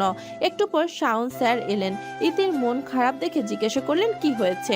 ইতি প্রশ্নটা এড়িয়ে যায়, কিছু না বলে পড়তে লাগলো। 2 ঘন্টা পর শাওন চলে গেল। এভাবে 6 দিন কেটে গেল। ইতি স্যারকে এখনো কথাটা বলতে পারেনি। ইতির কথা শুনে স্যার কেমন রিয়াক্ট করবে তা নিয়ে সে চিন্তিত। আজ বৃহস্পতিবার, কাল শুক্রবার। যা বলা দরকার তা আজই বলতে হবে এবং স্যারকে রাজি করাতে হবে, নইলে সে যেতে পারবে না। ক্লাসে বসে ইতি এসব ভাবতে থাকে। হঠাৎ আভ্রু বলল, আজ কিন্তু শেষ দিন। মুন্নি বলল, এত ভয় পাচ্ছিস কেন? রুবেলকে দেখতো, সে আমাকে ভালোবাসতো কিন্তু বলতে পারেনি। আমি বলেছি বলেই প্রেম হয়েছে। তুই সাহস করে বল। মিমের কথার মাঝে ফোড়ন কাটলো। সাবধানে ইতি, ওর কৌশলে কান দিবি না। ভুলে যাবি না যে ওর কথা শুনে নাইমকে প্রপোজ করতে গিয়ে চর খেয়েছিলাম। নাইম হঠাৎ বলে উঠল। পরে তো চুমো দিয়েছিলাম। মিম কপালে হাত রেখে বলল, সরি, চুমুর কথা সবাইকে বলতে হবে কেন? সরি। ইতি বলল, আমি আমার মতো করে স্যারকে বলবো, তোদের জ্ঞান দিতে হবে না। আর যদি দেখিস আমি আসিনি তাহলে বুঝবি আমি স্যারকে বলতে পারিনি বা তিনি রাজি হননি। আভ্রু বলল, স্যার রাজি হলে ফোন করে জানাবি। ছুটি শেষে রুবেল মুন্নির সঙ্গে বেড়াতে যায়। রাস্তার এক পাশে বিশাল লেক, ও পাশে ফুলের বাগান, একটু সামনে ফুচকার স্টল। মুন্নি দাঁড়িয়ে আছে। রুবেল হাতে একটি বেলি ফুলের চুড়ি পরিয়ে দিল। মুন্নি বিস্মিত গলায় বলল, কখন আনছিস সেটা? অনেকক্ষণ হয়ে গেল, তুই এখন আমাকে তুই করে বলিস। মুন্নি খুশি হয়ে বলল, তোকে তুমি বলে ডাকলো, ভাবতেই কেমন হাসি পাই। সঙ্গে সঙ্গে রুবেলের চেহারা বদলে গেল। রুবেলের মুখ গম্ভীর। রুবেল একটা মাস্ক মুন্নির দিকে দিয়ে বলল, তোমার জন্য গিফট, আমি বাড়ি গিয়ে খুলবি। ইতি রুমে পায়চারি করছে, স্থির হয়ে বসতে পারছে না। গম্ভীর শ্বাস টেনে নিজেকে শান্ত করল। শাওন এলো, সে প্রতিদিনের মতো সালাম দিল। আসসালামু আলাইকুম। ওয়ালাইকুম সালাম স্যার। শাওন চেয়ার টেনে বসলো। ইতির মুখটা খুব চিন্তিত দেখাচ্ছিল। শাওন জিজ্ঞেস করলো, ইতি, আর ইউ ওকে? হ্যাঁ স্যার, আমি ঠিক আছি। তুমি এভাবে ঘামছো কেন? গরম লাগছে। এসির পাওয়ার বাড়িয়ে দাও। ইতির সাথে শাওনের সম্পর্ক আগের চেয়ে সহজ হয়েছে। ইতি স্যারকে বলে, স্যার আমি আপনার থেকে অনেক বছরের ছোট, আপনি আমাকে তুমি বলে ডাকবেন। সেদিন থেকে শাওন তাকে তুমি বলে সম্বোধন করে। আগের স্যারেরা তাকে তুই বা তুমি বলে ডাকলে তার ভালো লাগেনি, কিন্তু শাওনের মুখ থেকে তুমি সম্বোধন শুনতে সে নিজে মুখ ফুটে বলেছে। ইতি ঢোক গেল, তারপর বলল, স্যার আপনাকে একটা অনুরোধ করতে পারি? কি অনুরোধ? আপনি কি কাল আমার সাথে বাইরে যাবেন? সারা দিন আমার আর আমার বন্ধুদের সাথে থাকবেন। কথাটা শাওন বুঝতে পারেনি। ইতি হাঁপাচ্ছে, হাঁ করে মুখ দিয়ে নিঃশ্বাস ফেলছে। শাওন বলল, কি হয়েছে? আমার দম বন্ধ লাগছে। শাওন এক গ্লাস পানি তুলে ধরলো ইতির দিকে। আস্তে খাও।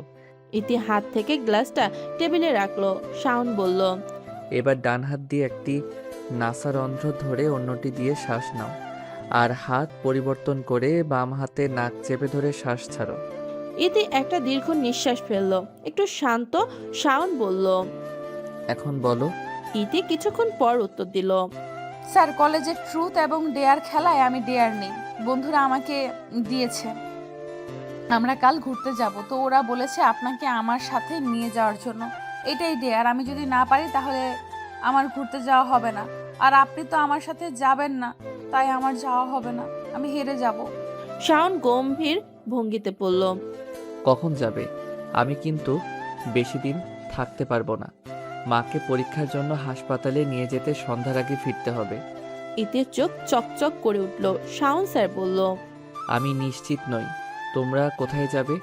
আমি রেডি থাকবো, তুমি গাড়িতে তুলে নিও। স্যার ঠোঁটে হাসি ফুটিয়ে বলল। ইতি উত্তেজিত হয়ে উঠল। সে চেয়ার ছেড়ে হঠাৎ শাওনকে জড়িয়ে ধরল।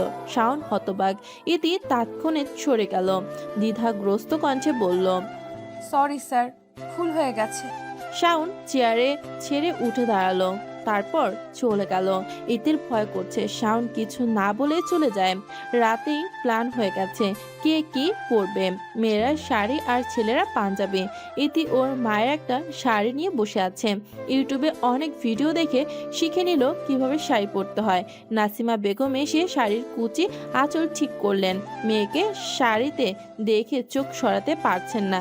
চোখের কোণ থেকে আঙুলের ডগায় হালকা কাজল লাগিয়ে ইতির কানের পেছনে লাগালো। তারপর বললেন, কারো নজর না লাগুক। ইতি গাড়ি থেকে নেমে গেল। দরজায় হেলান দিয়ে দাঁড়িয়ে রইল। স্যারের বাড়ির দিকে যাওয়ার চিপা গলিতে গাড়ি ঢুকতে পারে না। এই কারণে রাস্তায় দাঁড়িয়ে থাকতে হচ্ছে। ইতি স্যারকে ফোন দিল। তিনি বললেন তিনি রাস্তায় ছিলেন। ইতি মাটির দিকে তাকিয়ে আছে। শাওন বাম পাশে এসে দাঁড়ালো। সে কিছুক্ষণ তাকিয়ে থেকে বলল, শাড়ি? ইতি হাসলো, বলল, হ্যাঁ, ওরা সবাই শাড়ি পরবে। ইতি লক্ষ্য করলো স্যার আর তার জামা কাপড় একই রঙের। শাওন ইতস্তত করে বলল, আমি বুঝিনি তুমি সাদা শাড়ি পরবে। ইতি চোখ নামিয়ে নিল। তারপর দুজনে গাড়িতে উঠল। রেস্তোরাঁর পুরো টেবিল বুক করে রেখেছে শ্রাবণ। সে তার প্রেমিকার বন্ধুদের ট্রিট দেবে। শাওন লক্ষ্য করলো কারোরই মেজাজ ভালো নেই। সবার মুখে একটা উদাসীনতা। শ্রাবণ জিজ্ঞেস করলো, কি হয়েছে? আপনারা সবাই এভাবে বসে আছেন কেন? মুন্নি বিরক্ত গলায় আবরুর বোকামের কথা বলল। শ্রাবণ বলল, অব্র, তোমার এটা করা উচিত হয়নি। দেখো সবাই আছে, কিন্তু তোমার অন্য বন্ধু নেই। আবরু বলল, আমি ভেবেছিলাম এই উসিলায় হয়তো ইতি আর ওর স্যার কাছাকাছি আসবে। কিন্তু তোমার চিন্তা লাভ কম ক্ষতি বেশি করেছো। সরি।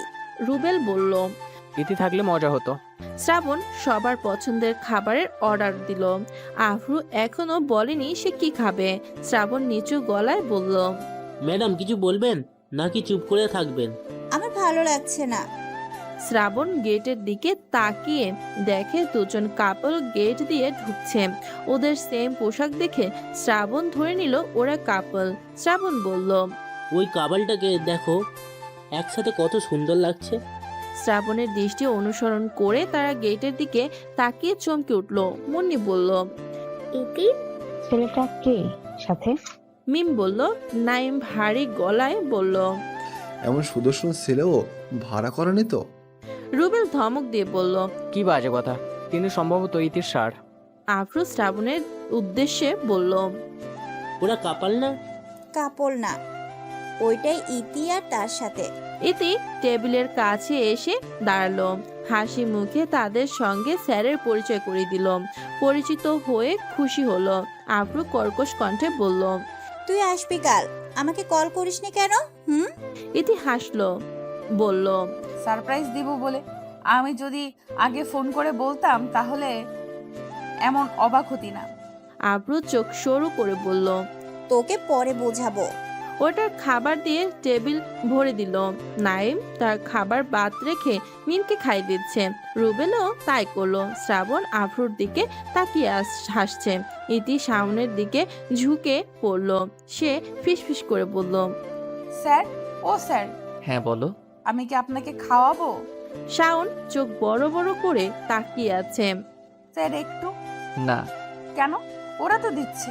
কারণ তারা কাপল। আমি তোমার শিক্ষক। এখন শিক্ষক নন। বোঝার চেষ্টা করো। তুমি যা বলছো তাই করলে তারা ভাববে আমাদের মধ্যে সম্পর্ক আছে।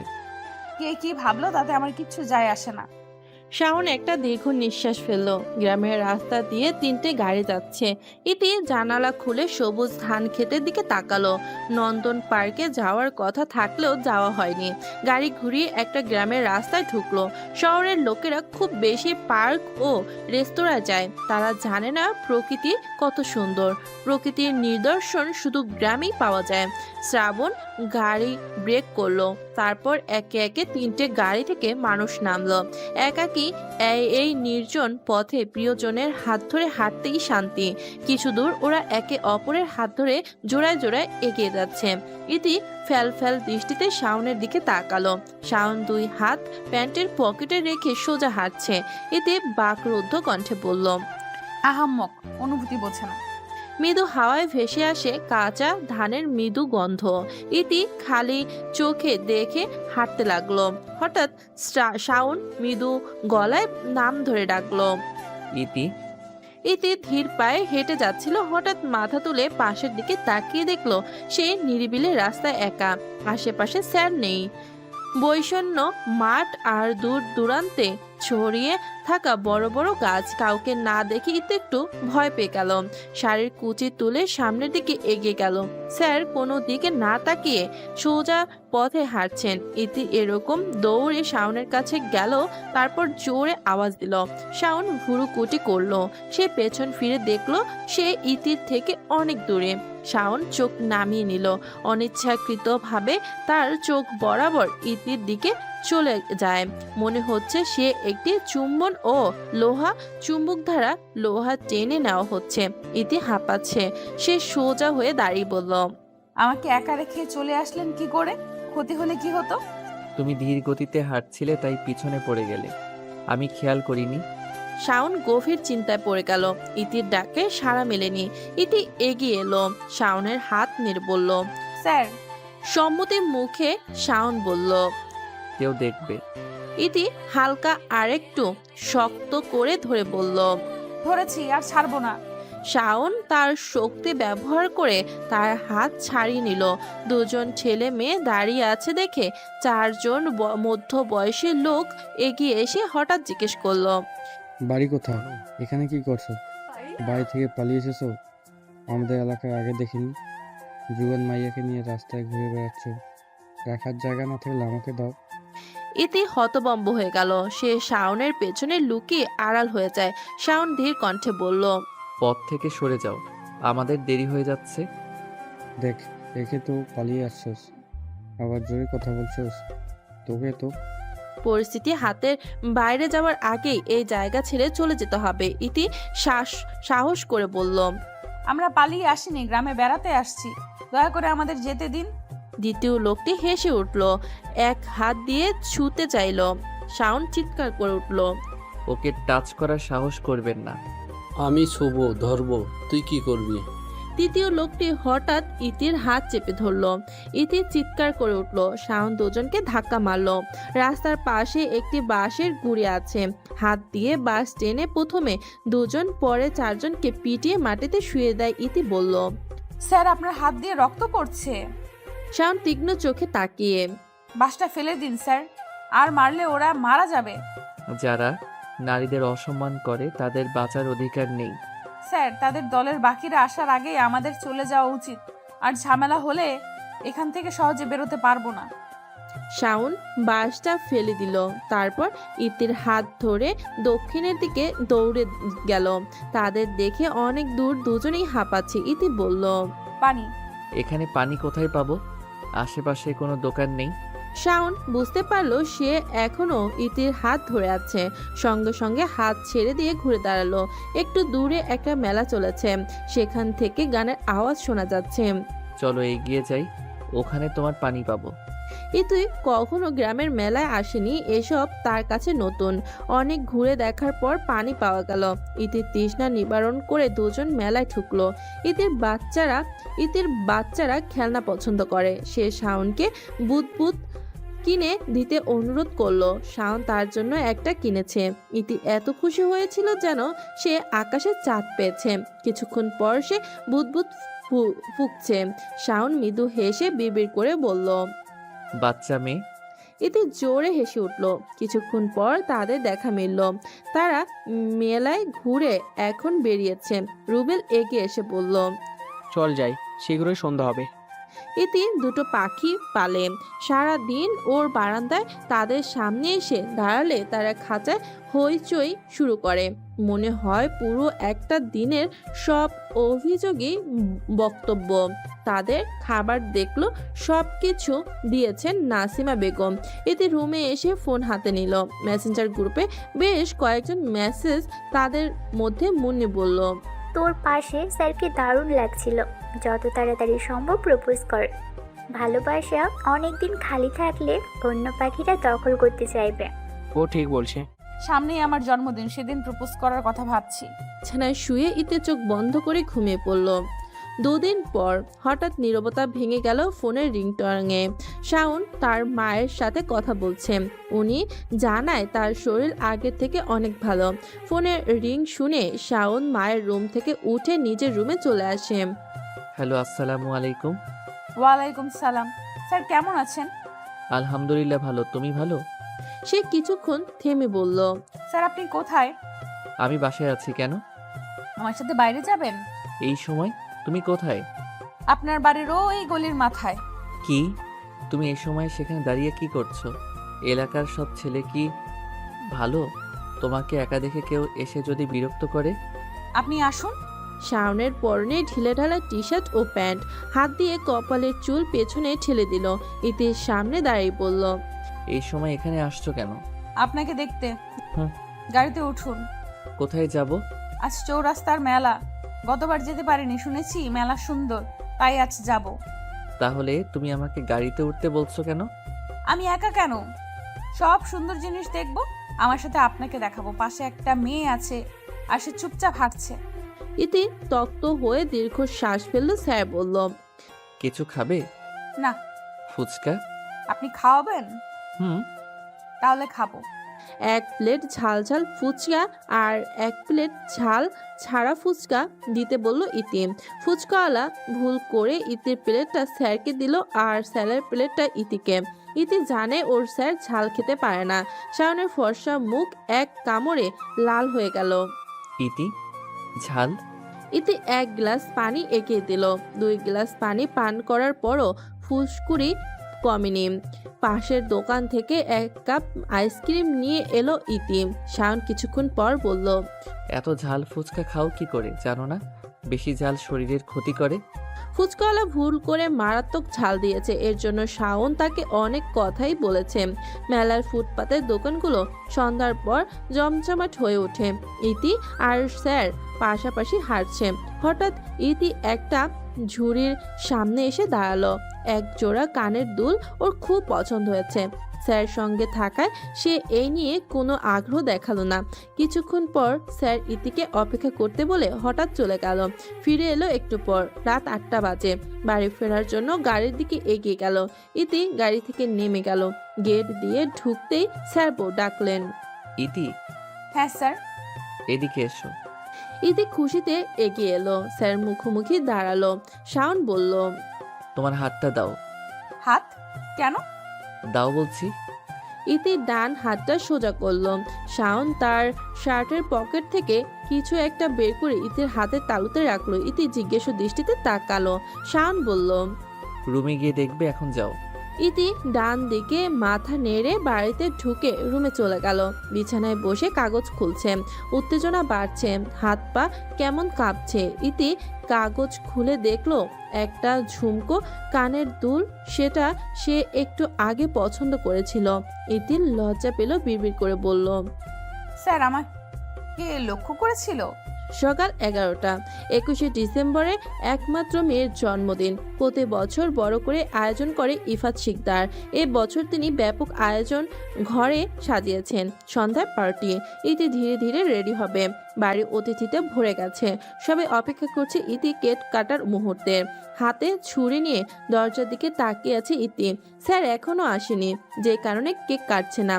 ও কত অনুরোধ করেছে, তবুও এখনো আসছে না কেন? ইফাত শিকদার ও নাসিমা বেগম দুজনেই তাকে আমন্ত্রণ করেছিল, তাহলে আসছে না কেন? মুন্নি বলল, স্যার বোধহয় আসবেন না, তুই কেক কাট। ইতি একবার চোখ মেলে মুন্নির মুখের দিকে তাকালো, তারপর ছুটে রুমে চলে গেল। দুদিন কেটে গেল, স্যারের খোঁজ নেই, ফোন বন্ধ, পড়াতে আসছে না। ইতির মন ছটফট করছে। আব্দুল চাচাকে নিয়ে স্যারের বাড়ি গলির মাথায় আসলো। গাড়ি থেকে নেমে হাঁটতে লাগলো। সে শাওনের বাসা চিনে না। আশেপাশে মানুষকে জিজ্ঞেস করে বাড়িটা দেখলো। কয়েকবার কলিং বেল বাজানোর পরও কোনো শব্দ নেই। উপর থেকে বাড়িওয়ালা আসতেন। তার কাছ থেকে জানা যায় স্যার আজ 2 দিন ধরে হাসপাতালে আছেন। তার মায়ের অপারেশন হচ্ছে, হয়তো সেই কারণেই ফোন বন্ধ। গাড়ির কাছে ফিরে এলো। পরের দিন সকালে শাওন ফোন করলো। বাড়িতে আসার পর বাড়িওয়ালা তাকে ইতির কথা জানায়।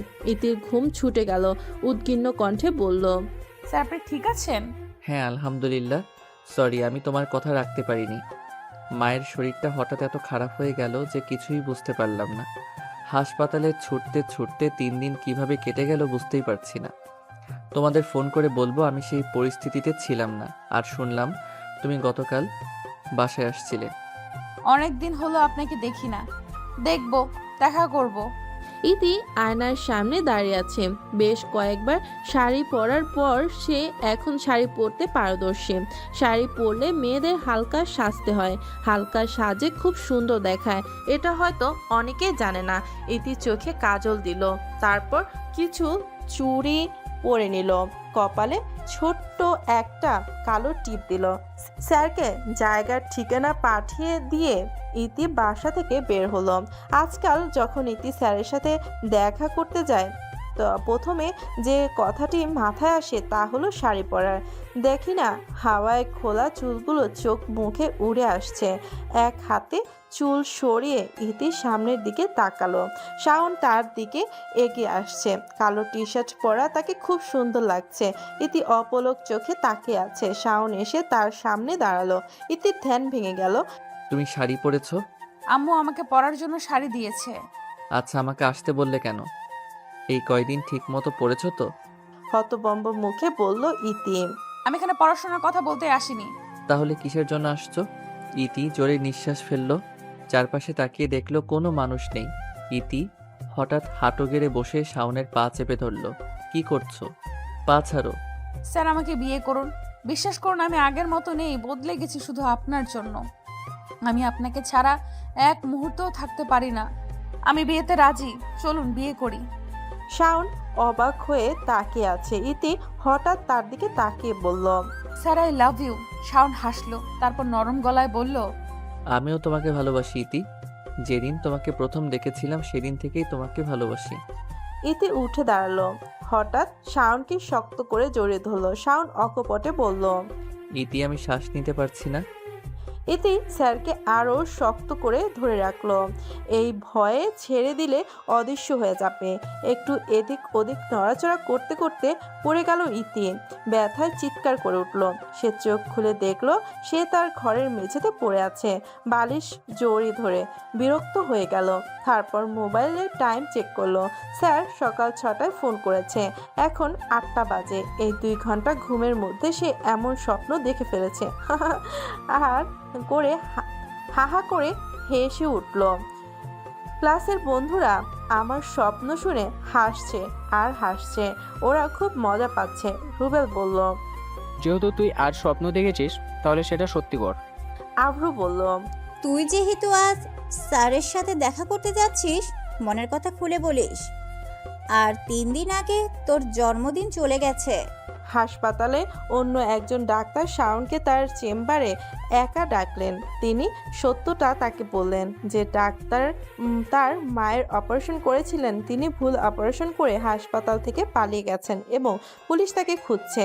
তার ভুল চিকিৎসা এরই মধ্যে 2 জনের মৃত্যু হয়েছে, কিন্তু কোনো সাক্ষী প্রমাণ নেই। ডাক্তার শাওনকে তার মাকে ভালো জায়গায় নিয়ে গিয়ে ডাক্তার দেখানোর পরামর্শ দিলেন, নইলে বেশি দিন টিকবে না। শাওন 2 দিনে গ্রামে 3 বিঘা জমি বিক্রি করে টাকা জোগাড় করে মাকে মাদ্রাসে চিকিৎসার জন্য নিয়ে যাবে। সকালে বাসায় আসার পর সব গুছিয়ে নিয়েছে। রাতেই মাকে হাসপাতাল থেকে ছাড়া হবে এবং সেখান থেকে বিমানবন্দরে যাবে। তার আগে একবার ইতি আর তার বাবার সাথে দেখা করবে। শাওন তার পরিকল্পনার কথা কাউকে বলেনি, সব নিজের কাছে গোপন রেখেছে। সময় হলে শুধু আকাশে উড়বে। সন্ধ্যা 6টা বাজে। ইতি শাড়ি পরে দাঁড়িয়ে আছে। ইতির সামনে বসে দারোয়ান মামার মেয়ে ফুলের মালা সাজিয়ে দিচ্ছে। সে ফুল শেষ করে ইতির চুলে বাঁধবে। ইতি আজ একটু মেকআপ করেছে, যার জন্য তাকে খুব সুন্দর দেখাচ্ছে। গাড়িতে করে মেলায় এসেছে ইতি।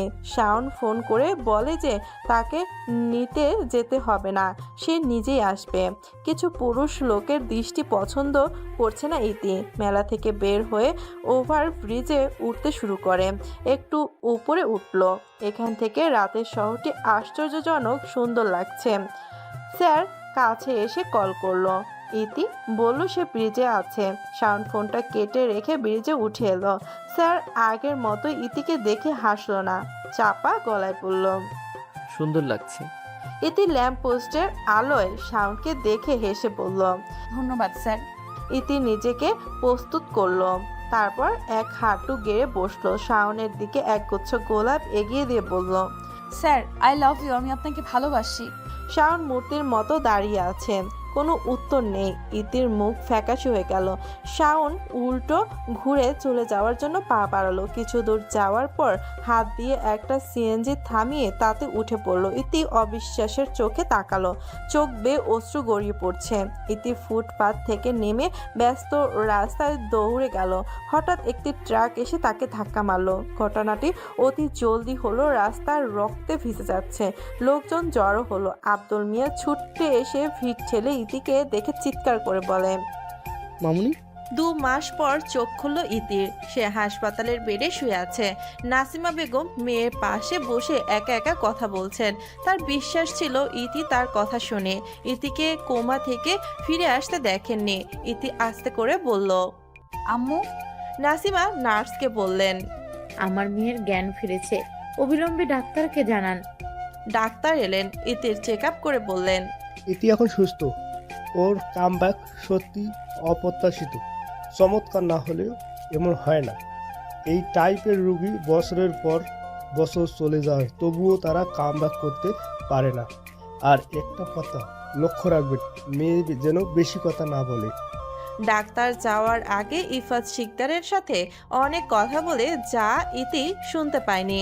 তার কদিন কথা বলা নিষেধ। এর সময় যতটা সম্ভব কম কথা বলা উচিত। 2 দিন পর ইতি জানতে পারল তার একটা ভয়ানক অ্যাক্সিডেন্ট হয়েছে। 2 মাস কোমায় ছিল। ইতি দুর্বল গলায় বলল, আম্মু। তোমার কথা বলার দরকার নেই মা, শুয়ে পড়ো। কয়েকদিন ইতি মোটামুটি সুস্থ হয়ে উঠেছে। মেয়ের পাশে বসে আছে ইফাত শিকদার ও নাসিমা। নাসিমা নিজ হাতে ইতিকে খাওয়াচ্ছে। ইতি হঠাৎ জিজ্ঞেস করলো, আম্মু আমাকে দেখতে কে এসেছিল? নাসিমা বললেন, প্রায় সবাই এসেছে। ইতি আবার জিজ্ঞেস করলো, আম্মু স্যার এসেছিল? কোন স্যার? নাসিমা বললেন। ইতি একটা ছোট্ট আর ভারী নিঃশ্বাস ফেলে বলল, শাওন স্যার এসেছিল? নাসিমা কিছুক্ষণ ভাবলো, তারপর বলল, তোমার যেদিন অ্যাক্সিডেন্ট হয়েছিল সেদিন থেকে শাওনকে দেখিনি। ওই মাসের বেতন সংগ্রহ করতেও আসেনি শাওন। অদ্ভুত। তারপর তোমার বাবা ওকে কয়েকবার ফোন করেছিল, ওর ফোন বন্ধ। ইতি শাওনকে ভালোবাসে। ইতি নিজের মুখে একথা স্বীকার করেছে এবং সে শাওনের বাড়িতে যেতে চায়। ইফাত শিকদার চিন্তায় পড়ে গেলেন ইতিকে উত্তেজিত দেখে। নার্স একটি ঘুমের ইনজেকশন দিল। ইফাত নাসিমাকে ইতি ও শাওনের বিষয়ে জিজ্ঞাসাবাদ করেন। নাসিমা মাথা নিচু করে বসে আছে। সন্দেহ করার মতো কিছু পড়েনি তার চোখে। ইফাত শাওনকে খুঁজতে 2 দিন সময় নিল। সে কোথাও নেই, যেন আকাশে গিলে খেয়েছে। ইতিকে হাসপাতাল থেকে রিলিজ দিল। সে একটু ফ্রেশ হয়ে নিল, তারপর আব্দুল চাচাকে নিয়ে শাওনের বাড়ির গলির মাথায় আসলো। বাড়িতে তালা ঝুলছে। বাড়িওয়ালা জানায় 2.5 মাস আগে বাড়ি ছেড়ে চলে গেছে, কোথায় যাবে কিছু বলে যায়নি। ইতি স্তব্ধ হয়ে গেল, পায়ে পায়ে হেঁটে গাড়ির কাছে এলো। ইতিকে দেখে মনে হচ্ছে সে গলা পর্যন্ত নেশা করেছে, ঠিকমতো হাঁটতে পারছে না, এক্ষুনি পড়ে যাবে। শাওনকে মাসখানেক খোঁজা হয়েছে, না পাওয়া গেল না। ইতি হঠাৎ ঘুমের মধ্যে স্যার বলে চিৎকার করে উঠল। ইফাত শিকদার মেয়ের গালে হাত রেখে বললেন, মামুনি, তুমি এভাবে আর কতদিন কষ্ট দেবে? আব্বু, স্যার, শাওন স্যার। সময় গেল, দিন গেল, বছর গেল, সময় কারো জন্য থেমে থাকে না। মন শুধু একজন বিশেষ মানুষের জন্য থেমে যায়। ফুফাতো বোনের বিয়ে। ফুপি ফোন করে বলে যে সবার 1 সপ্তাহ আগে যেতে হবে। ইফাত শিকদার বিয়ের দিন যাবে বলে ইতিকে আজ যেতে বলল। ইতির যেতে ইচ্ছে করে না, আজকাল কোথাও তার ভালো লাগে না। বাবা মায়ের কথা ভেবে 2 দিন আগে যাবেন বলে জানায়। হাসপাতালে রোগী দেখার সময় বিকাল 3টা, রাত 8টা পর্যন্ত। এখন 2টা বেজে গেছে, তাই বেশি কথা না বলে হাসপাতালের উদ্দেশ্যে চলে গেল। মায়া আপু কল দিয়েছে, কাল সকালেই গুলশান যেতে বলেছেন। ইতি যাওয়ার পরেই তিনি ওকে সাথে নিয়ে কেনাকাটা করতে যাবেন। হাসপাতাল থেকে রাত 10টার দিকে বাসায় আসে ইতি। তারপর 3টি কাপড় গুছিয়ে একটি ব্যাগে রাখলো, সকালে বের হবে। 4 ঘন্টার যাত্রা শেষে ফুপির বাসায় গুলশানে পৌঁছালো ইতি। একদিন বিশ্রাম নিয়ে মায়া আপু পরের দিন থেকে তাকে নিয়ে ঘুরতে শুরু করে। যেখানেই যায় ইতিকে সাথে করে নিয়ে। শপিং মলে আরো বিরক্ত বোধ করছে, কিছু কিনছে না, শুধু দোকানে দোকানে ঘুরে বেড়াচ্ছে। ইতির পছন্দ অনুযায়ী বিয়ের পোশাক কেনা হয়েছে। বিয়ে বাড়িতে মানুষ মজা করছে, তাদের চিৎকার। ইতি রাতে ঠিকমতো ঘুমাতে পারিনি, মাথা ব্যথা করলো। ফুপি চা বানিয়ে নিয়ে এলো। এটা না। কি ফুপু? তোমার জন্য চা বানালাম। আমি বুঝি এখানে থাকতে তোমার কষ্ট হচ্ছে? ইতির কথা বলো না, চুপ করে রইল। মায়া আপুর বিয়ে ও বিদায় সবকিছুর মধ্যে সবার আগে ছিল ইতি। এখন রাত 1টা বাজে। কাল সকালে গাজীপুর ফিরবে। রাস্তায় প্রচুর জ্যাম। কোনা বাড়ি যেতে 5 ঘন্টা লাগলো। ইতি আব্দুল মিয়াকে গাড়ি থামাতে বলল। চাচা গাড়ি থামান। আব্দুল মিয়া থামিয়ে জিজ্ঞেস করলো, কি হয়েছে মামু? এক তরুণী রাস্তার পাশে বসে কাঁদছে। ইতি গাড়ি থেকে নেমে মেয়েটির কাছে গিয়ে বসলো, তার সাথে কথা বলল। মেয়েটি এক চাচার হাত ধরে এখানে এসেছিল। চাচা তাকে এখানে বসিয়ে গেল, আর আসেনি। ইতি বুঝলো এই মেয়েটা মেয়ে ধরার হাত থেকে রক্ষা পেয়েছে। ছোট হলেও তার বাড়ির ঠিকানা জানে। ইতি তার বাড়ির ঠিকানা জানতে চাইল। স্কুলের পোশাক পরে বোধহয় স্কুলে থেকে এনেছে। ইতি প্রথমে তাকে কিছু খেতে দিল, তারপর তার নাম পরিচয় জিজ্ঞেস করলো। ছোট্ট তরুণী বলল, আমার নাম আফরোজা ইতি। ইতি ভুরুকুটি করলো, তারপর বলল, আমার নামও ইতি। তাহলে তো আমরা মিতা হলাম। আফরোজা ইতি জিজ্ঞেস করলো, আন্টি মিতা কি? যখন কারোর নাম অন্যের নামের সাথে মিলে যায় তারা মিতা হয়ে যায়। তুমি কি আমার বন্ধু? আব্দুল আফরোজা ইতির বাসার ঠিকানায় গাড়ি থামায়। বাচ্চা মেয়েকে নিয়ে গাড়ি থেকে নেমে পড়লো ইতি। দারোয়ান তাদের ভেতরে ঢুকতে দিল। বেল টেপার পর একজন ভদ্র মহিলা দরজা খুললেন। অশ্রুসিক্ত হয়ে তাকিয়ে আছেন। আফরোজা ইতিকে দেখেই তাকে জোরে ধরে কেঁদে ফেলল। দীর্ঘ 3 ঘন্টা ধরে তাকে খুঁজছেন তারা। ইতি বিস্তারিত জানালো। লুৎফুন্নাহার আন্তরিকতা দেখালো, খাবারের ব্যবস্থা করতে চেয়েছিল। ইতি কিছু খাবে না, মানা করে। ইতি চলে যেতে উদ্গ্রীব হলো। আফরোজা ইতি তাকে তার স্কুলে আসার দাবি জানায়। লুৎফুন্নাহার তাকে আবার আসার আমন্ত্রণ জানান। ইতি কথা দিল সে আবার আসবে। চলে যাওয়ার পর লুৎফুন্নাহার মাথায় হাত রেখে হায় হায় করলেন। এত কথা বলল, কিন্তু মেয়েটির নাম জিজ্ঞেস করতে ভুলে গেল। আফরোজা ইতিকে জিজ্ঞেস করলে সে বলতে পারে না, সে ভুলে গেছে। শুধু মিতা টুকু মনে আছে। সপ্তাহ 2-1 পরে লুৎফুন্নাহার ফোন করে বললেন, আজ ইতির জন্মদিন, আর সে জন্মদিনে তার মিতাকে চায়। আমার নাতনি কিছুদিনের মধ্যেই তোমার প্রতি খুব আসক্ত হয়ে পড়েছে মা। সারা দিন তোমার কথাই বলে। তুমি আজ আসবে কিন্তু মা? ইতি আজ ফিরে, এর জন্য সে যাবে বলে জানিয়ে দিল। মুন্নির সাথে কথা বলে জেনে নিল বাচ্চাদের কি পছন্দ, তারপর শপিং মল থেকে কিছু উপহার কিনলো। ইতি আজকাল প্রায় শাড়ি পরে, আজ নাসিমার সাদা শাড়ি পরল। আফরোজা ইতির বাবার ফ্ল্যাটে বেশ সুন্দর করে সাজিয়েছেন, লোকে ভাড়া ফ্ল্যাট। এদিকে হঠাৎ আফরোজা ইতি দৌড়ে এসে তাকে জড়িয়ে ধরে বলল, তুমি আসছো মিতা? আমি জানতাম তুমি আসবে। ইতি মৃদু স্বরে বলল, আমাকে তুমি ডাকছো, আমি আসবো না কেমন করে হয়? শুভ জন্মদিন। ইতির বাবা দূর থেকে দেখছিলেন, তিনি এগিয়ে এসে বললেন, আসসালামু আলাইকুম। আপনি ইতির বিশেষ অতিথি। ওর মুখে আপনার কথা অনেক শুনেছি। লোকটার গলা শুনে ইতি থমকে গেল। এই কণ্ঠ তার খুব পরিচিত। তার শরীর কাঁপতে লাগলো, তারপর উঠে দাঁড়ালো। আফরোজা ইতির বাবার দিকে মুখ করে দাঁড়িয়ে গেল সে। ইতি ক্ষীণ স্বরে বলল, স্যার। ইতি হঠাৎ চলে গেল। ছোট্ট মেয়েটার মন খারাপ হবে ভেবে অনুষ্ঠান শেষ করে বাড়ি ফিরে আসে ইতি। সে এখনো বিশ্বাস করতে পারছে না যে স্যার বিবাহিত এবং একটি মেয়েও আছে। বাসায় এসে দরজা বন্ধ করে ফুপিয়ে কেঁদে উঠল। সকাল সকাল জানালা দিয়ে শীতল বাতাস আর মিটমিট করে মিষ্টি রোদ এলো। ইতি জানালার সামনে দাঁড়িয়ে একটা দীর্ঘ নিঃশ্বাস ছেড়ে বুকটা হালকা করে নেয়। আগের থেকে এখন একটু ভালো লাগছে। ইতির চেম্বার 3টায় থাকায় আফরোজার স্কুলে নিয়মিত ইতি যেত। হঠাৎ করেই সে যাওয়া বন্ধ করে দিল। আজ দেখা করতে গেলে মুন্নির ছেলে ও আফরুর মেয়ের সঙ্গে। সারাটা সকাল বন্ধুদের সঙ্গে কাটিয়ে দুপুরের দিকে বাসায় ফিরে তারপর হাসপাতালে যাবে। মুন্নির ছেলে দিন দিন দুষ্টু হয়ে যাচ্ছে। জোর করে আফরুর মেয়ের কাছ থেকে খেলনা ছিনিয়ে নেয়, তারপর মেয়েটি কাঁদে। কখনো কখনো দুটির খুব মিল হয়। ইতি তার পুরনো সময়সূচিতে ফিরে এলো, যার মধ্যে কোনো পিছুটান নেই। আফরোজা ইতির খাবার ঠিকমতো খাচ্ছে না, গোমরা মুখ নিচু করে বসে আছে। মুখে একটাই কথা, সে মিতার কাছে যাবে। অনেক বলার সত্ত্বেও শাওন তাকে খাওয়াতে পারেনি।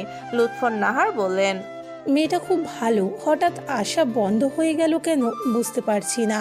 এখন স্কুলেও আসে না, 3 দিন কোনো খোঁজ নেই। তুই একবার আফরোজাকে নিয়ে মেয়েটার হাসপাতালে যা, খোঁজ নিয়ে আসবি এবং আফরোজা ও তার মিতার সাথে দেখা করে আসবে। শাওন ঢোক গেল। সে আবার ইতির সামনে দাঁড়াবে কি করে, মাথা কাজ করছে না। এই সময় লুৎফর নাহার বললেন, এই মেয়েকে আগে থেকে চিনিস? শাওন তাকালো, উত্তর দিল না। লুৎফর নাহার আবার বললেন, তোর মানি ব্যাগে মেয়েটির ছবি আছে। আজ তোর মানি ব্যাগে তার ছবি দেখলাম। এটা কি সেই মেয়ে যার জন্য কখনো বিয়ে করবি না বলে শপথ করেছিলি? শাওন চুপ করে আছে। থামলেন লুৎফর নাহার। তিনি বললেন, মেয়েটির নাম ইতি বলে আফরোজার নামও তুই ইতি রেখেছিস। আমি কি এটা ধরে নিতে পারি? হ্যাঁ মা, আমি তার থেকে দূরে থাকলেও আমার হৃদয় সবসময় তার সাথে ছিল। তাই আমি আফরোজা ইতির নাম রেখেছি, যাতে ইতি নামটি আমার ঠোঁটে থাকে। শাওন তাকালো, তারপর আবার বলল, হাসপাতালের নাম বলো, আফরোজাকে নিয়ে যাব। শাওন হাসপাতালে এসেছে, কোনো সিরিয়াল নাম্বার নেই। এই কারণে তাকে চেম্বারে ঢুকতে দেওয়া হয়নি। দেখা করতে এসেছে, তাই তাকে বিশ্রামের কক্ষে বসতে দেওয়া হলো। শাওন আর্জেন্ট দেখা করতে চেয়েছিলেন। নার্স বলল, ম্যাম একটু পর 30 মিনিটের বিশ্রাম নেবেন, তখন কথা বলতে সুবিধা হবে। এখন তিনি রোগী দেখার জন্য ঠিকমতো সময় দিতে পারবেন না। কথা অনুযায়ী নার্স 30 মিনিট পর শাওনকে ডাকলেন। আফরোজা চেম্বারে ঢুকে ইতির কাছে গেল। ইতি অবাক হয়েছে। শাওন ইতির ঠিক সামনে বসে আছে। আফরোজা গত 3 দিনের সব ঘটনা ইতিকে খুলে বলে এবং তাকে অনেক মিস করে। হাসপাতালের বুয়া এসে চা নাস্তা দিল। ইতির দিকে তাকিয়ে হঠাৎ শাওন বলল, ইতি। ওর কণ্ঠে এত আকুলতা ছিল, ইতি মুখ তুলে তাকালো, তারপর বলল, আমাকে ডাকছেন? আমার সাথে কথা বলবে না? কিছু বলার নেই। তুমি নিশ্চয়ই বিয়ে করেছো। স্বামী কি করেন? বিয়ে হয়নি। কেন?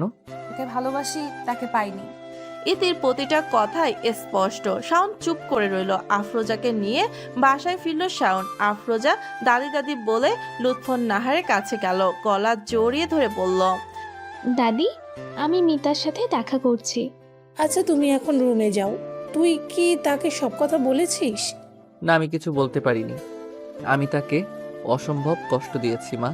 মা তার এই অভিমান কখনো ভাঙবে না। আফরোজা তার মিতাকে খুব ভালোবাসে। লুৎফর নাহার নাতিকে নিয়ে একটি পরিকল্পনা করেন। রাতে খাবার টেবিলে তিনজন একসাথে বসে গরম গরম ছুটি পরিবেশন করছে কাজের মেয়ে। আফরোজা বলল, আপু, হ্যাঁ বলো। আব্বু, আম্মু লাগবে। হঠাৎ শাওনের কাশি শুরু হলো। কি কি লাগবে? সবারই আম্মু আছে, আমার নেই। আমিও আম্মুকে চাই, আমার মিতাকে নিয়ে এসো। শাওন শুল্কা গলা পরিষ্কার করে বলল, এতে কি কথা বলছো? আমি আম্মু চাই। শাওন থমকে কথা বলছে দেখে লুৎফর নাহার বলেন, তুই বাচ্চা মেয়েটাকে ধমকাচ্ছিস কেন? এছাড়া আর কত বছর একা থাকবি? তোরও একটা ভবিষ্যৎ আছে, তোকেও বিয়ে করে সংসার করতে হবে। তুমি বোঝো না মা, আমি ওকে অনেক কষ্ট দিয়েছি। শাওন টেবিল ছেড়ে চলে গেল। লুৎফর নাহার বললেন, তুমি চিন্তা করো না বুবু, তোমার জন্য আম্মু নিয়ে এসে তোমার দাদি শান্ত হবে। লুৎফর নাহার রুমে এলেন। ঘড়িতে সময়ের দিকে তাকিয়ে 10টা বাজার অপেক্ষা করছে। রাত 10টার দিকে ইতিকে কল দেয়। মিনিট 5 কথা বলার পর একটা লেকের নাম বলল, যেখানে কাল আসতে অনুরোধ করলো। ইতি আসবে। কুয়াশাচ্ছন্ন সকাল, গ্রামে এখন হালকা শীত। ধান শিশির ভেজা। লুৎফর নাহার ইতির সাথে টঙের দোকানে বসলো। অনেকক্ষণ পর লুৎফর নাহার বললেন, ইতিমা, তোমাকে এখানে আসতে বলেছি কারণ আমি তোমাকে কিছু বলতে চাই। হ্যাঁ আন্টি বলুন।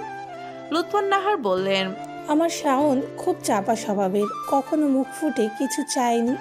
আমার 2টি সন্তান, প্রথমটি একটি কন্যা, সে আর এই পৃথিবীতে বেঁচে নেই। শাওন তার চেয়ে 4 বছরের ছোট ছিল। সে তার বড় বোনকে ভালোবাসতো। সে হঠাৎ তার বিয়ের রাতে পালিয়ে যায়। আমার স্বামী তার অনুপস্থিতির কারণে ব্রেন স্ট্রোকে মারা গেছে। এরপর আর আমরা ওই মেয়ের সাথে যোগাযোগ করিনি। ধীরে ধীরে আমিও অসুস্থ হতে লাগলাম। গ্রামের ক্ষেত, ফার্ম, স্বামীর পেনশনের টাকায় সংসার চলতো। শাওন ভালো ছাত্র ছিল, তাই শহরের একটি কলেজে চান্স পাই। আমরা গ্রাম থেকে শহরে আসি। লেখাপড়ার পাশাপাশি ছেলেটি টিউশনি করে স্নাতক শেষ করেছে। দুর্ভাগ্যবশত একা মা হওয়ার কারণে আমি এখানে অবদান রাখতে পারিনি। এমনি স্নাতক শেষ করার পরে চাকরি পাওয়াটা ছিল বিদ্রূপের বিষয়। তারপরও সে কয়েকটা টিউশনি করেছে। এতক্ষণে আমি প্রায় মরি অবস্থা। জানি না কত রাত সে আমার সাথে হাসপাতালে ছিল, যদিও কখনো বিরক্ত হয়নি। তার কোনো বন্ধু ছিল না, তাই সে প্রতিদিনের ঘটনা আমার সাথে গল্প করে বলতো। হঠাৎ রাস্তায় একটি মেয়ের সাথে দেখা এবং তারপর তাকে টিউটর করা সব বলেছে। সেদিন মেয়েটির জন্মদিন ছিল। শাওন খুশিতে প্রস্তুতি নিচ্ছিল। হঠাৎ আমার শরীর খারাপ হয়ে গেল। আমাকে নিয়ে হাসপাতালে ছুটে গেল। ডাক্তারকে পরে পুলিশ ভুল অপারেশনের জন্য গ্রেপ্তার করেছিল। মাদ্রাজে কয়েক মাস চিকিৎসা করিয়েছিলাম। আমি যখন সুস্থ হয়ে ফিরে আসব, তখন সেখানে আমার মেয়েকে দেখি। আমার মেয়ের 2টি কিডনি নষ্ট হয়ে গেছে, অপারেশন হবে। আমাকে ও শাওনকে দেখে সে অনেক কেঁদেছিল, বলে, আল্লাহ আমাকে এত কষ্ট দিয়েছেন, আমি তোমাকে কষ্ট দিয়েছি, তোমার নাক ডুবিয়েছি, তাই আমাকে ক্ষমা করে দিও। শিলা শাওনকে বলল, ভাই আমার মেয়েকে দেখিস। তার স্বামী তাকে হাসপাতালে রেখে যায় আর ফিরে আসেনি। আমার ছোট নাতনি আফরোজা হাসপাতালের বারান্দায় এক শ্রমিকের কোলে ঘুমাচ্ছিল। ওর তখন 2 বছর। শাওন তাকে প্রথম কোলে নিল। অপারেশন শেষ হলে খবর এলো আমার মেয়ে চলে গেছে। 2 দিন পর থানা থেকে ফোন আসে।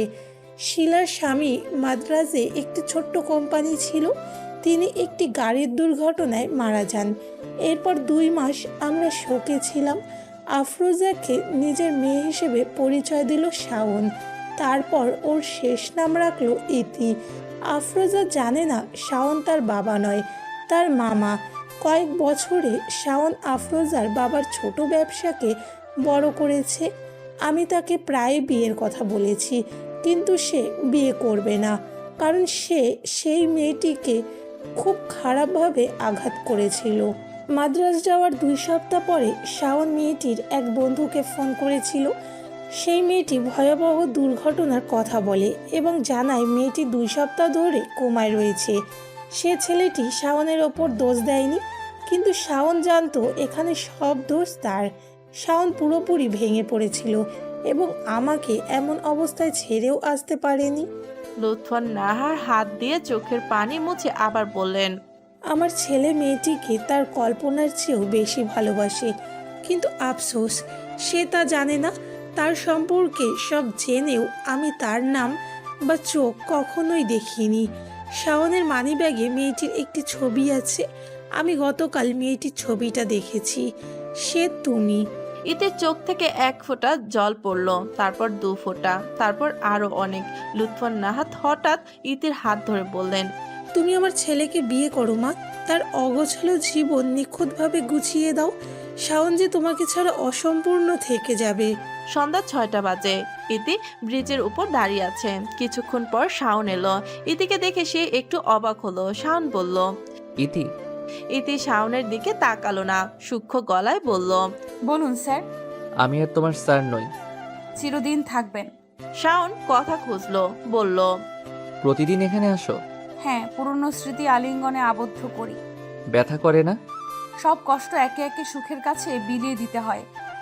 হাইওয়ের রোড হর হামেশাই বাজছে, বাতাস ঠান্ডা। ইতি গম্ভীর ভঙ্গিতে সামনের দিকে তাকায়। সে একবারও শাওনের দিকে তাকায়নি। হঠাৎ কণ্ঠ তুলল ইতি, স্যার। বলো। আমাকে বিয়ে করবেন? কি?